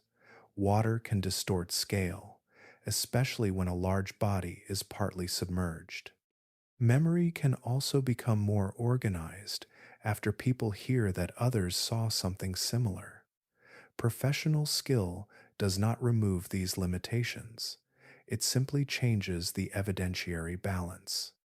A mariner who misidentifies a distant animal remains capable of error, yet the error has to explain why several experienced observers independently described an unfamiliar combination of traits. Ben Shattuck, revisiting the Gloucester story centuries later, drew attention to this unusual social setting. The witnesses belonged to a community built around one of the oldest fishing traditions in the region, where knowledge of local waters passed through generations of working experience. Their inability to assign the animal to a familiar species therefore becomes part of the mystery itself. If they were mistaken, the explanation must account not only for what they thought they saw, but for why ordinary marine animals repeatedly failed to fit the observations in their own professional judgment. That is the double edge of expertise. It makes the testimony harder to dismiss casually, while making the absence of an identification more consequential. The same accumulated knowledge that should have recognized a whale, dolphin, seal, or shark left these mariners with a description instead of a name, and that gap is what has kept the Gloucester record alive. That makes the historical record difficult to reduce to simple error. The most lasting consequence of the Gloucester affair was not a correction in zoology, but a change in what respectable science was willing to touch. Once the Linnaean Society of New England had been exposed through the Scoliophis mistake, the subject itself acquired a reputation that could outlive the evidence surrounding it. A naturalist could examine an unfamiliar shell, fish, or bird and risk being wrong without damaging an entire career. A sea serpent was different. The memory of Gloucester made the subject professionally radioactive. That change unfolded gradually, almost without anyone announcing it. Reports continued to arrive from fishing communities and coastal settlements, yet the usual path became narrower. A witness might speak to a newspaper. A newspaper might print the account. Readers might argue over what had been seen. But the matter rarely crossed the threshold into formal natural history. The absence of investigation could then be mistaken for absence of evidence, even though the two were not the same thing. This distinction becomes important when the later 19th century is examined as a record rather than a collection of legends. 12 reports were documented in 1839, 9 in 1875, and 190 formal reports accumulated during the 1880s. Such numbers do not establish the existence of an unknown animal. They do establish that reports were sufficiently persistent to form a recurring historical pattern. Yet without standardized examinations, measured distances, coordinated observations, preserved specimens, or systematic comparisons with known species, the accumulated testimony remained difficult to transform into scientific evidence. The irony is that the Linnaean Society had attempted precisely the kind of investigation that later institutions avoided. Its failure did not demonstrate that every unusual marine report was mistaken. It demonstrated something more uncomfortable about scientific institutions themselves. Methods can be abandoned not because they have become unnecessary, but because their earlier use ended badly. One unusual attempt came from Constantin Samuel Rafinesque Schmaltz, the French-American naturalist whose career was marked by an unusually broad appetite for unfamiliar organisms. In 1819, only a short time after the Gloucester episode, he proposed the scientific name Pelamis megophius for the creature. He treated it as potentially deserving a separate genus, placing the reports within the language of natural history rather than leaving them entirely to folklore. The proposal did not gain the attention he apparently hoped for, and the wider scientific community moved on. From there, the pattern became self-reinforcing. Because scientists did not investigate, later reports arrived without the kind of evidence that might have justified serious investigation. Because the evidence was incomplete, scientists had another reason to remain distant. Newspapers could preserve the stories, witnesses could preserve their memories, and coastal communities could preserve their traditions, while formal science slowly withdrew from the subject. There is a subtle difference between skepticism and institutional avoidance. Skepticism examines an extraordinary claim and asks whether the available evidence survives careful testing.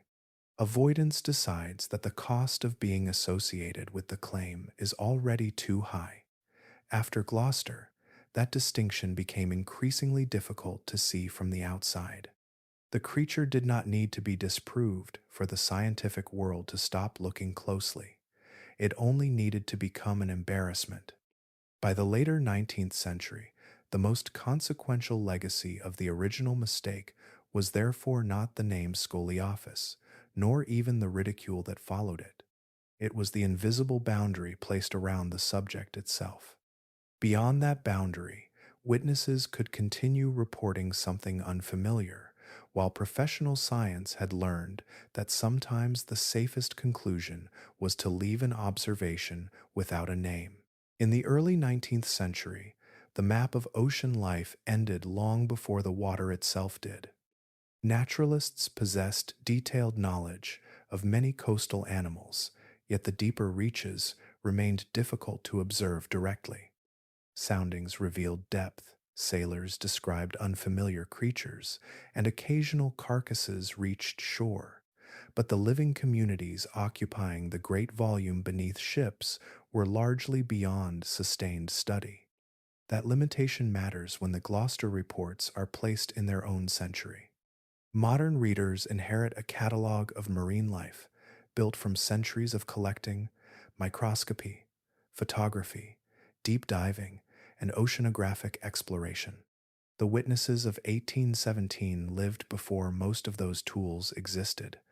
Their natural world was not empty of marine knowledge, but it contained enormous blank spaces where direct observation had not yet replaced inference.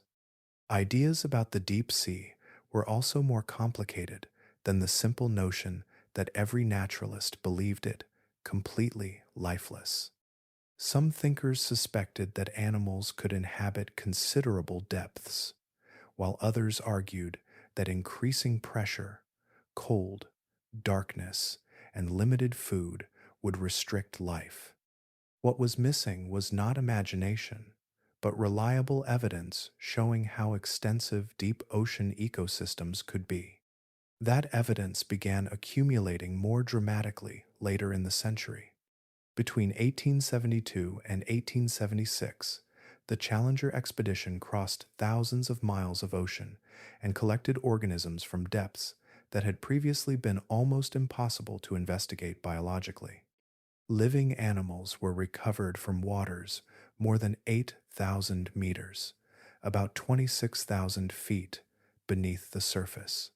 The results helped establish that the deep ocean was not a biological desert, but a vast habitat containing forms of life adapted to conditions far removed from the familiar coastal world. The timing is important. The Gloucester sightings occurred more than half a century before that expedition. A person standing on a vessel in 1817 could not draw upon a modern inventory of deep sea fish, sharks, cephalopods, or other animals capable of surviving beneath the reach of ordinary observation. Even the creatures now regarded as established parts of ocean biology were often poorly understood, and some remained entirely unknown to European science. The giant squid offers a particularly useful example. Stories of enormous squid circulated for generations, sometimes blending observation with exaggeration, yet the animal itself remained elusive. Scientists had physical evidence from stranded specimens and fragments, but direct knowledge of its life in the deep ocean was extremely limited. Similar gaps surrounded many deep water fishes and other organisms whose existence would later become ordinary zoological knowledge. None of this proves that the Gloucester creature was a genuine unknown animal. It changes the historical question surrounding the reports. The witnesses were not living in a scientific age that had already catalogued every large creature inhabiting the North Atlantic. They were describing something within an environment whose biological boundaries were still being discovered. There is also a subtle distinction between possibility and probability. An unknown animal could be scientifically conceivable without being the best explanation for a particular sighting. A creature can fit the limits of nature while still failing the evidence of anatomy, behavior, distribution, and scale. That distinction allows the historical record to be examined without either accepting every report or dismissing every unfamiliar observation. By the time deep ocean exploration transformed natural history, science had learned that the absence of a specimen did not necessarily mean the absence of an animal. The sea had always contained life beyond the reach of ordinary human observation. Much of that hidden world had no witness. In 1817, that lesson had not yet been fully written into the scientific imagination. Gloucester has given the creature a life that no zoological classification ever could. Long after the original witnesses disappeared and the society that investigated them ceased to exist, the serpent remained woven into the identity of Cape Ann. Its presence is no longer dependent upon another sighting. It survives in bronze, printed pages, local memory, and the familiar shape of a story passed from one generation to the next. Each retelling changes its surroundings slightly, yet the central image remains remarkably stable, a long creature moving through familiar coastal water. A sculpture in Gloucester Harbor gives that memory a physical form, cast from the descriptions associated with the old sightings. The bronze creature looks toward the water that made the legend possible. The sculpture does not establish what moved through the harbor in 1817, nor does it settle the competing explanations that followed. Instead, it preserves the fact that people once believed they had encountered something there, and that the encounter became important enough to outlast the people who witnessed it. Around Gloucester, the serpent appears in festivals, municipal imagery, and tourist literature, sharing space with the fishing traditions that shaped the town itself. That association is unusual because the creature was never captured, classified, or demonstrated to exist as a distinct species. Its endurance, therefore, comes from a different source. It became part of the cultural landscape precisely because the historical record never reached a final biological explanation. The surviving documents give that memory a deeper foundation. The Cape Ann Museum holds a copy of the original report produced by the Linnaean Society of New England preserving the language through which the 19th century first attempted to transform the encounter into natural history.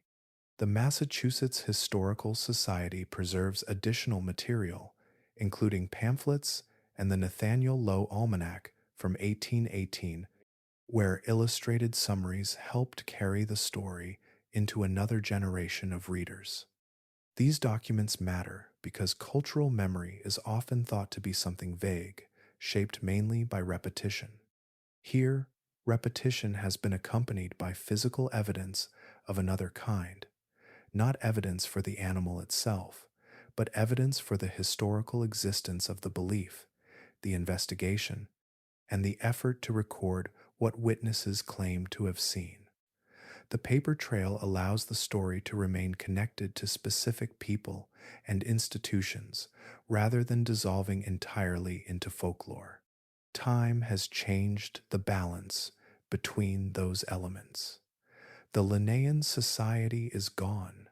Most of the original observers are now known mainly through archival records. Their voices survive because someone wrote them down, preserved their testimony, and allowed later generations to examine the words.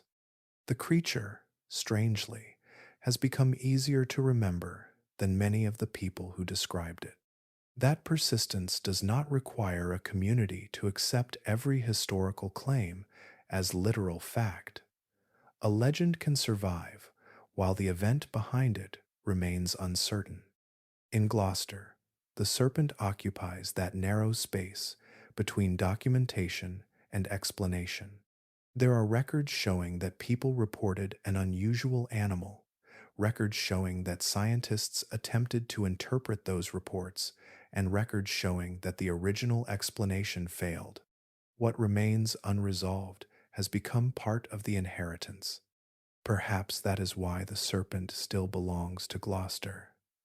It is not simply a monster from an old newspaper story, nor only a failed scientific classification. It is a fragment of local history that never received a final sentence. The bronze figure continues to face the harbor while the documents remain on their shelves, and the old account persists between them, carried forward not because it was conclusively proven, but because it was never conclusively ended.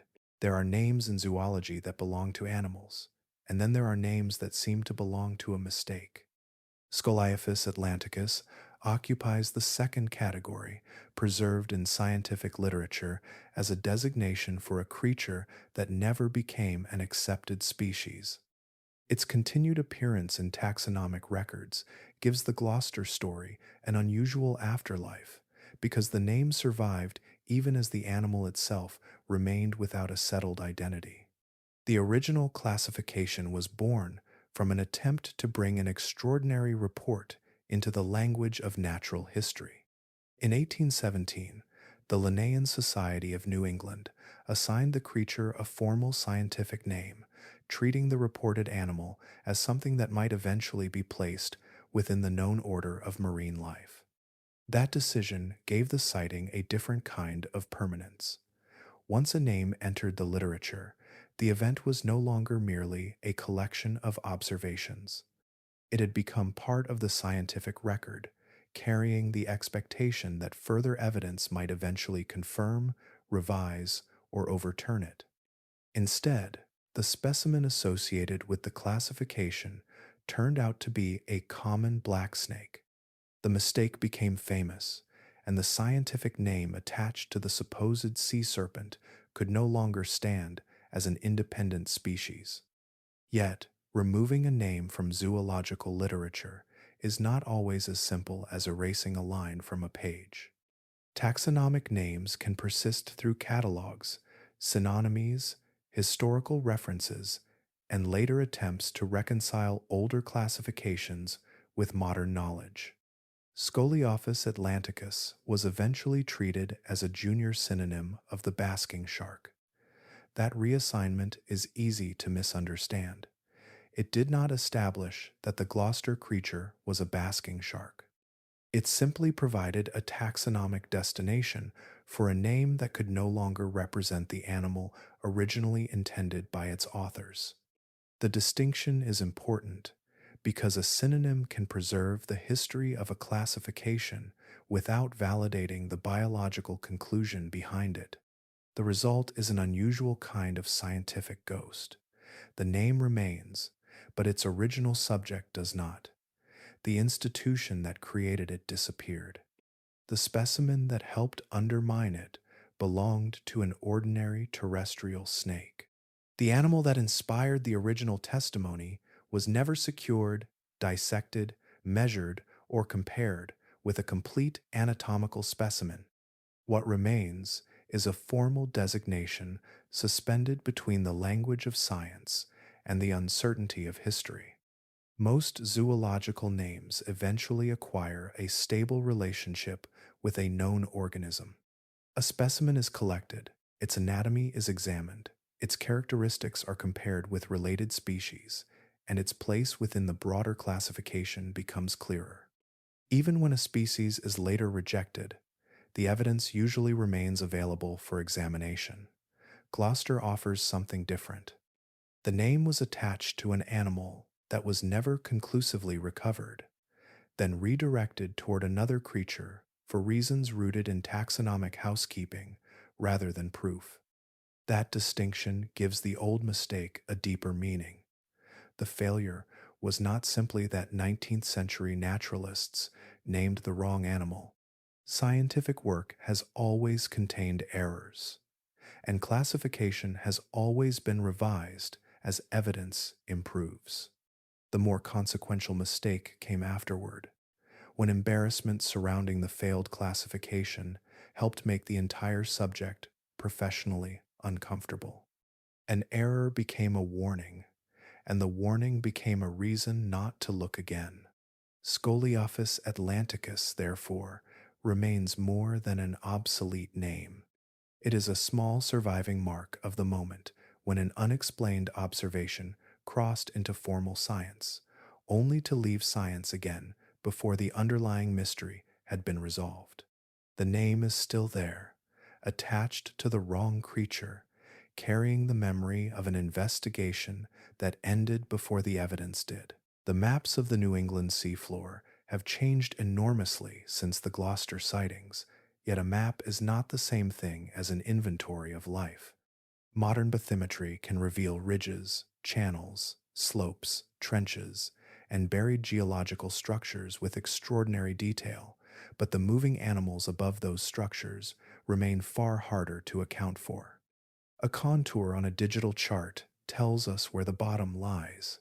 It does not tell us everything passing through the water above it. The National Oceanic and Atmospheric Administration has spent decades surveying the waters surrounding the United States, using ships, sonar systems, satellites, autonomous vehicles, and other instruments to build increasingly precise pictures of the continental shelf. Even so, high-resolution mapping of the entire United States exclusive economic zone remains incomplete. Some regions have been surveyed extensively, while others contain gaps where the seafloor has not been examined at the resolution required for detailed ecological interpretation. The North Atlantic shelf is comparatively well studied, but comparatively well studied does not mean completely observed. There is an important distinction between knowing the shape of an ocean basin and knowing what inhabits it. A vessel crossing a mapped area may pass over a depression, a ledge, or a submerged ridge without detecting every animal occupying the surrounding water. Sonar can reveal dense concentrations of organisms under favorable conditions, yet its effectiveness depends on depth, animal size, behavior, orientation, water conditions, instrument frequency, and the distance between surveys. A large animal moving through an unsampled portion of the water column would leave no permanent mark on the bathymetric record. The middle depths present an especially unusual problem. Between the sunlit surface and the seafloor lies an immense three-dimensional habitat where animals can migrate vertically over hundreds or thousands of meters, about hundreds or thousands of feet, according to season, feeding conditions, and daily rhythms. Much of this space is difficult to watch continuously. A creature spending most of its time below the surface could pass beneath boats, remain outside ordinary diving depths, and appear only briefly when feeding or breathing. The Gulf of Maine adds another layer of complexity because its waters are shaped by mixing currents, seasonal productivity, and a complicated seafloor. Georges Bank and surrounding regions support dense communities of fish, plankton, marine mammals, and invertebrates. These ecosystems have been studied for generations, yet biological surveys continue to reveal species that were previously unrecognized or poorly understood. The Monterey Bay Aquarium Research Institute, together with the National Oceanic and Atmospheric Administration and other research organizations, has contributed to the description of numerous deep-sea organisms whose existence was unknown to earlier generations of scientists. None of this provides evidence for an undiscovered giant sea serpent near Gloucester. The distinction matters. An incomplete observational record is not proof that a particular unknown animal exists. It simply establishes that the ocean remains a place where absence of evidence must be interpreted carefully, especially when the evidence comes from brief encounters at the surface. Modern instruments have transformed the problem without eliminating it. We can map the contours beneath a vessel, record temperatures through the water column, track tagged whales across enormous distances, and photograph animals living where sunlight never reaches. Yet continuous observation remains rare. The sea is still too large, too mobile, and too layered for every creature to be visible at once. That is the strange continuity between the world of 1817 and the present. The instruments are incomparably better, the maps are richer, and the catalog of marine life has expanded beyond what earlier naturalists could have imagined. Still, between one observation and the next, there remain spaces where the ocean keeps its own record beyond the reach of any single observer. Some mysteries become smaller as evidence accumulates. The Gloucester case has done something less convenient. Each generation has added another layer of records, interpretations, doubts, and comparisons, yet the central uncertainty has remained intact. More than 2 centuries after the first concentrated reports, there is still no specimen that allows the animal described by the witnesses to be placed securely within the catalogue of known marine life. Science can hold that uncertainty without abandoning reason. One possibility is that the witnesses were consistently mistaken, each encounter shaped by distance, light, expectation, and the limits of human perception. Under this framework, familiar animals became unfamiliar through unusual combinations of posture, movement, grouping, and viewing conditions. The remarkable feature would then be the consistency of the errors. Different observers, working from different vessels and positions, would have needed to interpret separate events in ways that repeatedly produced similar impressions of size, form, and motion. A second possibility is more ordinary, but not necessarily simple. The creature may have been a known animal behaving in an unusual way, creating an appearance that was never adequately matched to a documented species. Marine animals can change their apparent shape when viewed at the surface, partially submerged, grouped together, injured, or observed from an oblique angle. A familiar species could therefore become unfamiliar without anything unknown entering the ecosystem. This explanation requires no new animal, only a combination of circumstances that investigators never managed to reproduce or document convincingly. The third possibility reaches beyond the existing catalog. Something may have moved through those waters that 19th century naturalists could not identify. perhaps because it was rare, poorly observed, transient, or genuinely unknown to science. That possibility cannot be established merely by testimony, and it cannot be eliminated simply because no specimen was recovered. Scientific classification depends on physical evidence, but the absence of physical evidence can have several causes, especially in a marine environment where a carcass may sink, decay, drift away, or be consumed before reaching shore. None of these three frameworks has been demonstrated as the final explanation. The evidence does not compel a choice between them. That distinction is important because unresolved does not mean proven, and uncertainty does not automatically favor the most extraordinary interpretation. It simply marks the boundary between what the surviving record can establish and what remains beyond it. Yet the Gloucester story carries another lesson that reaches beyond the identity of the animal itself. The greatest weakness in the historical investigation may not have been the limitations of the witnesses, the instruments, or the biology available at the time. It may have been the institutional reaction to being wrong. Once the mistaken classification surrounding the creature became an object of embarrassment, the cost of continued investigation increased while the perceived reward diminished. Had the original investigators preserved the anomaly instead of forcing it into a premature classification, later naturalists might have inherited a different kind of evidence. Repeated observations could have been compared systematically. Measurements could have been standardized. Sketches, distances, weather conditions, vessel positions, and animal behavior could have been recorded using methods refined over the following decades.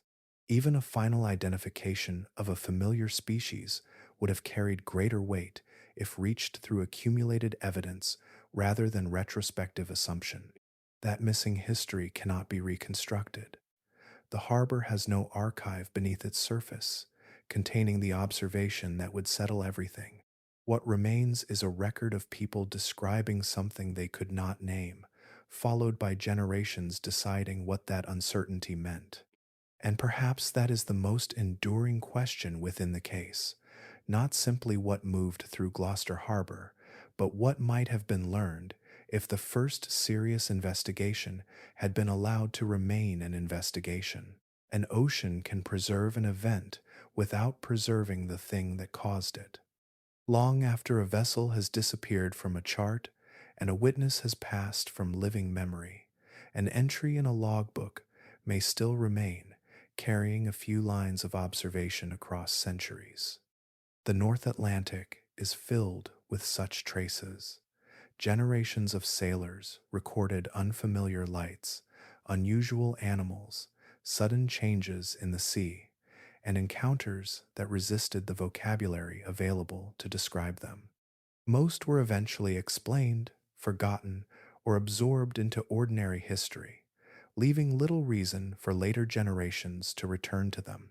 A smaller number remained suspended between observation and interpretation. That makes the Gloucester record unusual, not because unexplained sightings were unknown, but because several forms of evidence accumulated around the same phenomenon. Testimony came from people whose occupations placed them in regular contact with the coastal waters of New England. Descriptions were recorded, compared, and subjected to formal examination rather than existing only as stories repeated from one generation to another. The resulting record became more than a collection of impressions. It became a historical sequence in which separate observations could be placed beside one another and considered for agreement, contradiction, timing, and circumstance.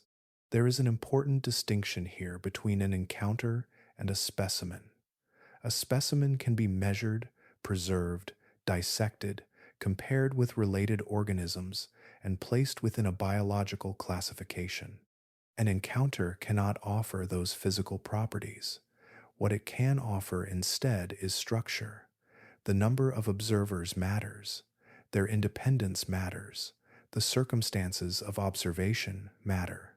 So do repeated descriptions of movement, form, behavior, and location. None of these elements can establish a new species by itself, yet, together, they can reveal whether a story changes dramatically with retelling or retains a recognizable core. Across the documented Gloucester tradition, that recognizable core is part of what gives the record its unusual character. Accounts separated by years did not simply repeat a colorful legend. They often returned to particular physical impressions, including a long body near the surface, multiple raised sections, deliberate movement, and behavior associated with feeding. Such consistency does not prove that the witnesses saw an unknown animal. Human perception is capable of producing shared interpretations, especially within communities that exchange stories.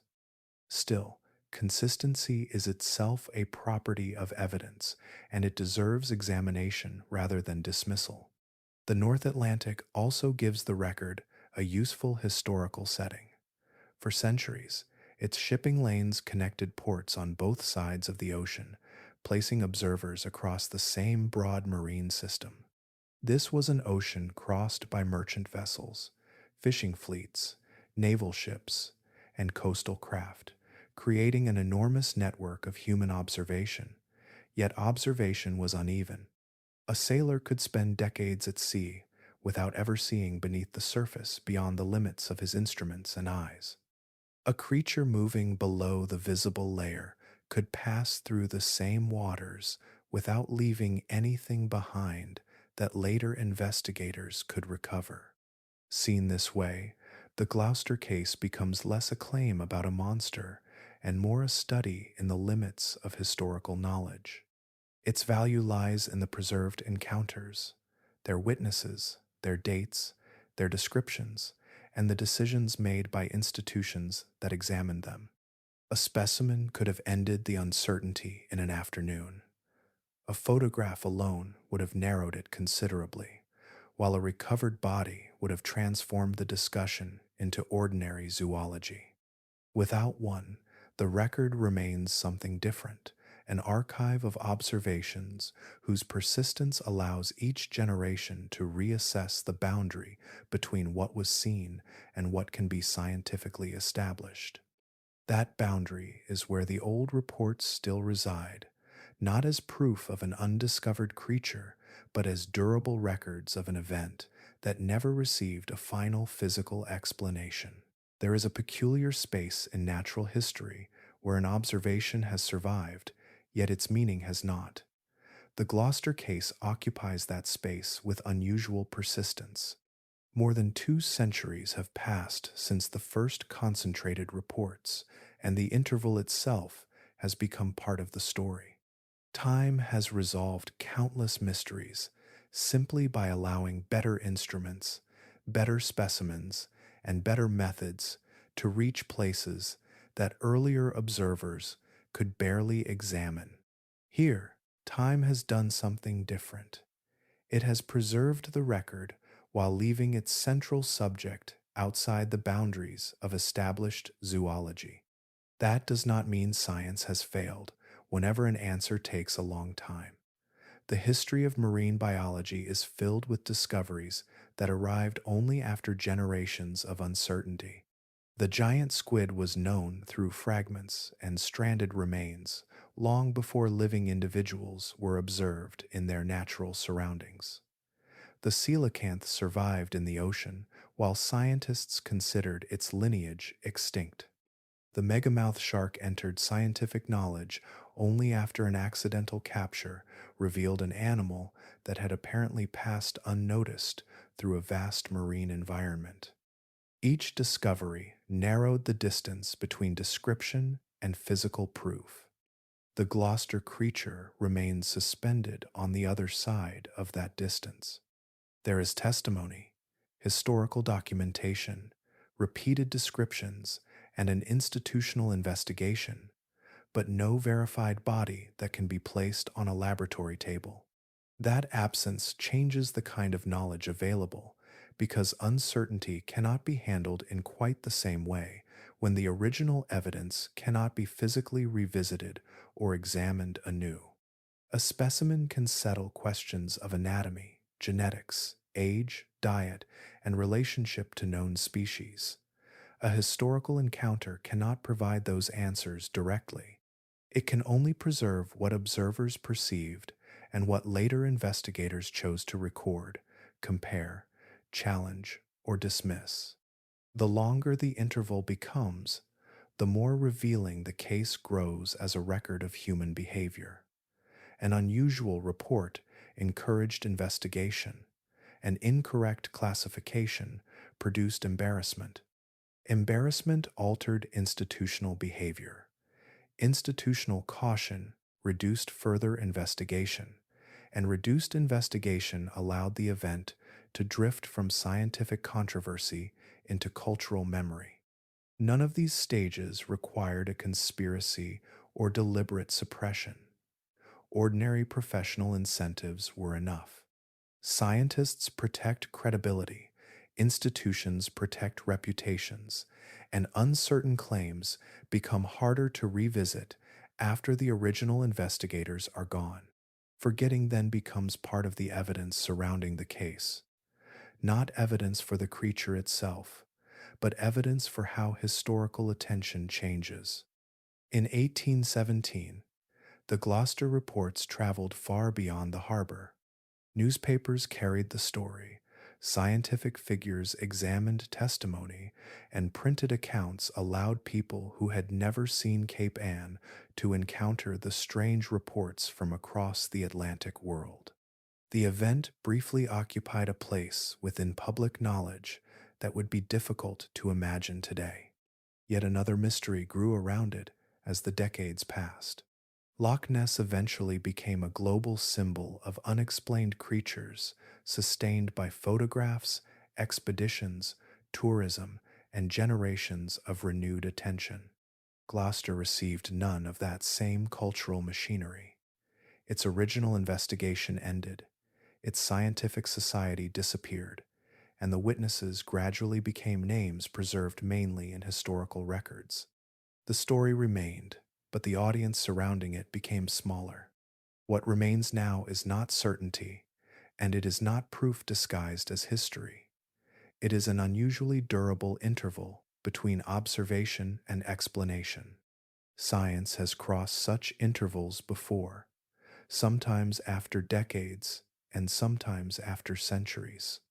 Until evidence closes this one, the Gloucester record occupies an unusual place in natural history, where knowing exactly what happened remains beyond reach, while knowing that people carefully recorded something they could not identify has never entirely disappeared. Gloucester Harbor has changed in countless small ways since the summer of 1817, yet its essential relationship with the sea remains remarkably recognizable. Fishing vessels still move through the harbor entrance, working around the same sheltered waters before reaching the open Atlantic beyond Cape Ann. The shoreline carries newer structures, modern equipment, and generations of accumulated human activity. But the harbor remains a working marine environment rather than a preserved historical scene. What has changed most profoundly is not the outline of the coast, but the water itself. Ocean temperatures along the northeastern United States have risen over the past century, altering the seasonal movements of many marine species. Warmer conditions can shift the boundaries of habitats, allowing some animals to expand northward while making other environments less suitable for species adapted to colder water. Salinity patterns, plankton communities, prey availability, and the timing of seasonal migrations can change alongside temperature, creating a marine ecosystem that is familiar in structure, yet different in detail from the one encountered by sailors in the early 19th century. That matters when considering the long absence of comparable reports. A creature does not have to disappear from existence for a particular coastline to stop being suitable habitat. A change in temperature could alter where a species feeds, breeds, or follows its preferred prey. If an animal once occupied the waters around Cape Ann, but later shifted its range farther north or offshore, the disappearance of sightings would not necessarily contradict its earlier presence. It would simply become another ecological possibility to consider, although there is no evidence that such a range shift explains the Gloucester reports. The herring connection remains especially interesting because the biological rhythm behind it has not vanished. Atlantic herring continue to move through the waters of the Gulf of Maine and surrounding coastal regions, supporting a food web that includes larger fish, seabirds, dolphins, and whales. In late summer, concentrations of schooling fish can bring predators into relatively concentrated feeding areas. The presence of prey, therefore, provides a natural ecological reason for large animals to approach the same coastal waters that attracted attention in the 19th century. Modern Gloucester operates within a far more thoroughly observed ocean. Fishing vessels carry electronic navigation systems. Marine researchers deploy instruments capable of measuring temperature and depth continuously, and satellites can follow broad changes across the surface. Yet, these technologies do not transform the sea into a completely transparent environment. A large animal can still spend most of its time beneath the surface, move beyond heavily traveled routes, or appear only briefly before returning to deeper water. Observation has expanded enormously, but it remains selective. At dawn, the harbor can still create a strange sense of continuity. The vessels are different, the engines more powerful, and the shoreline shaped by generations that came after the original witnesses. Beyond the breakwater, however, the Atlantic still extends toward the northeast, carrying cold currents, migrating fish, and animals whose lives remain largely separate from human schedules. The same geography that once allowed a handful of sailors to watch something unfamiliar now sits beneath an ocean, monitored by instruments of extraordinary sophistication. Yet no instrument watches every patch of water at every moment. Cape Ann remains a meeting place between land and open sea, between seasonal migrations and changing temperatures, between what can be measured and what passes beyond observation. The harbor has continued its work through 2 centuries, while the water beyond it has continued changing, carrying its living inhabitants through a world that is never quite the same from one generation to the next. The surface off Cape Ann can look almost ordinary, especially at the beginning of a summer day. Gray-green water gathers the pale light. Fishing vessels move beyond the harbor, and long swells pass beneath them with no visible boundary between one moment and the next. Nothing in that familiar surface reveals how much life exists below it, or how little of that life can be observed at any given instant. The history of this coastline carries several moments into that same moving water. In 1638, an unusual creature was reportedly seen near the shore. Nearly 2 centuries later, in 1817, repeated observations brought another unfamiliar animal into the attention of sailors, fishermen, naturalists, and the wider public. Much later, in 1962, another reported encounter off the Massachusetts coast entered the historical record. The years are separated by generations, changes in technology, and enormous changes in scientific knowledge, yet the sea itself remains the connecting presence. There is no confirmed specimen that allows the Gloucester animal to be placed within zoology. There is also no physical evidence that can establish precisely what every witness observed. Known animals provide plausible explanations for individual encounters, while the consistency of some descriptions leaves parts of the historical record unresolved. The distinction matters because uncertainty works in both directions.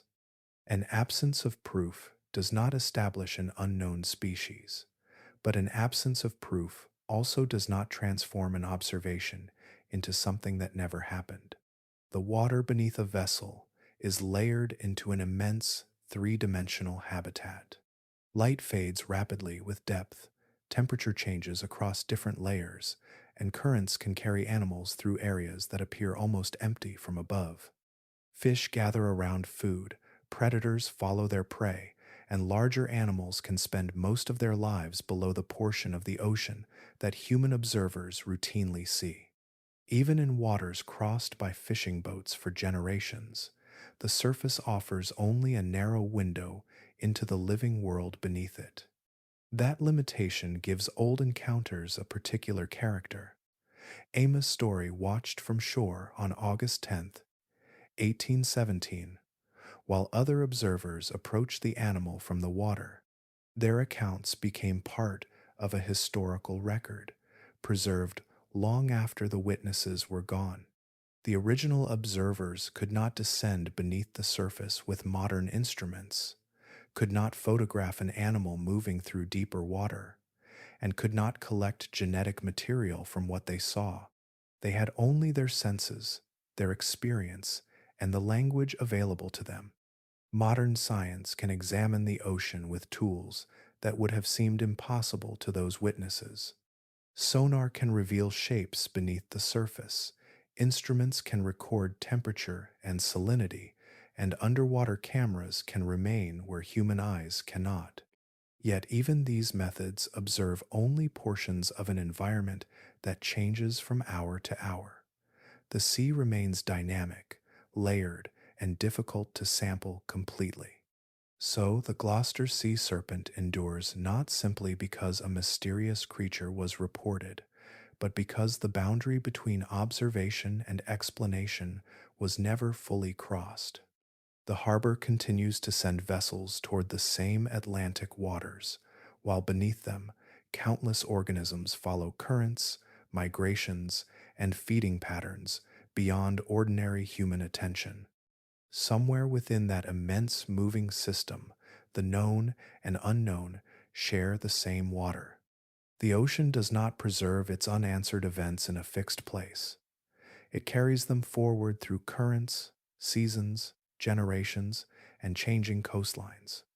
What happened near Gloucester remains part of that moving record, neither confirmed as a new animal nor erased by the absence of a specimen.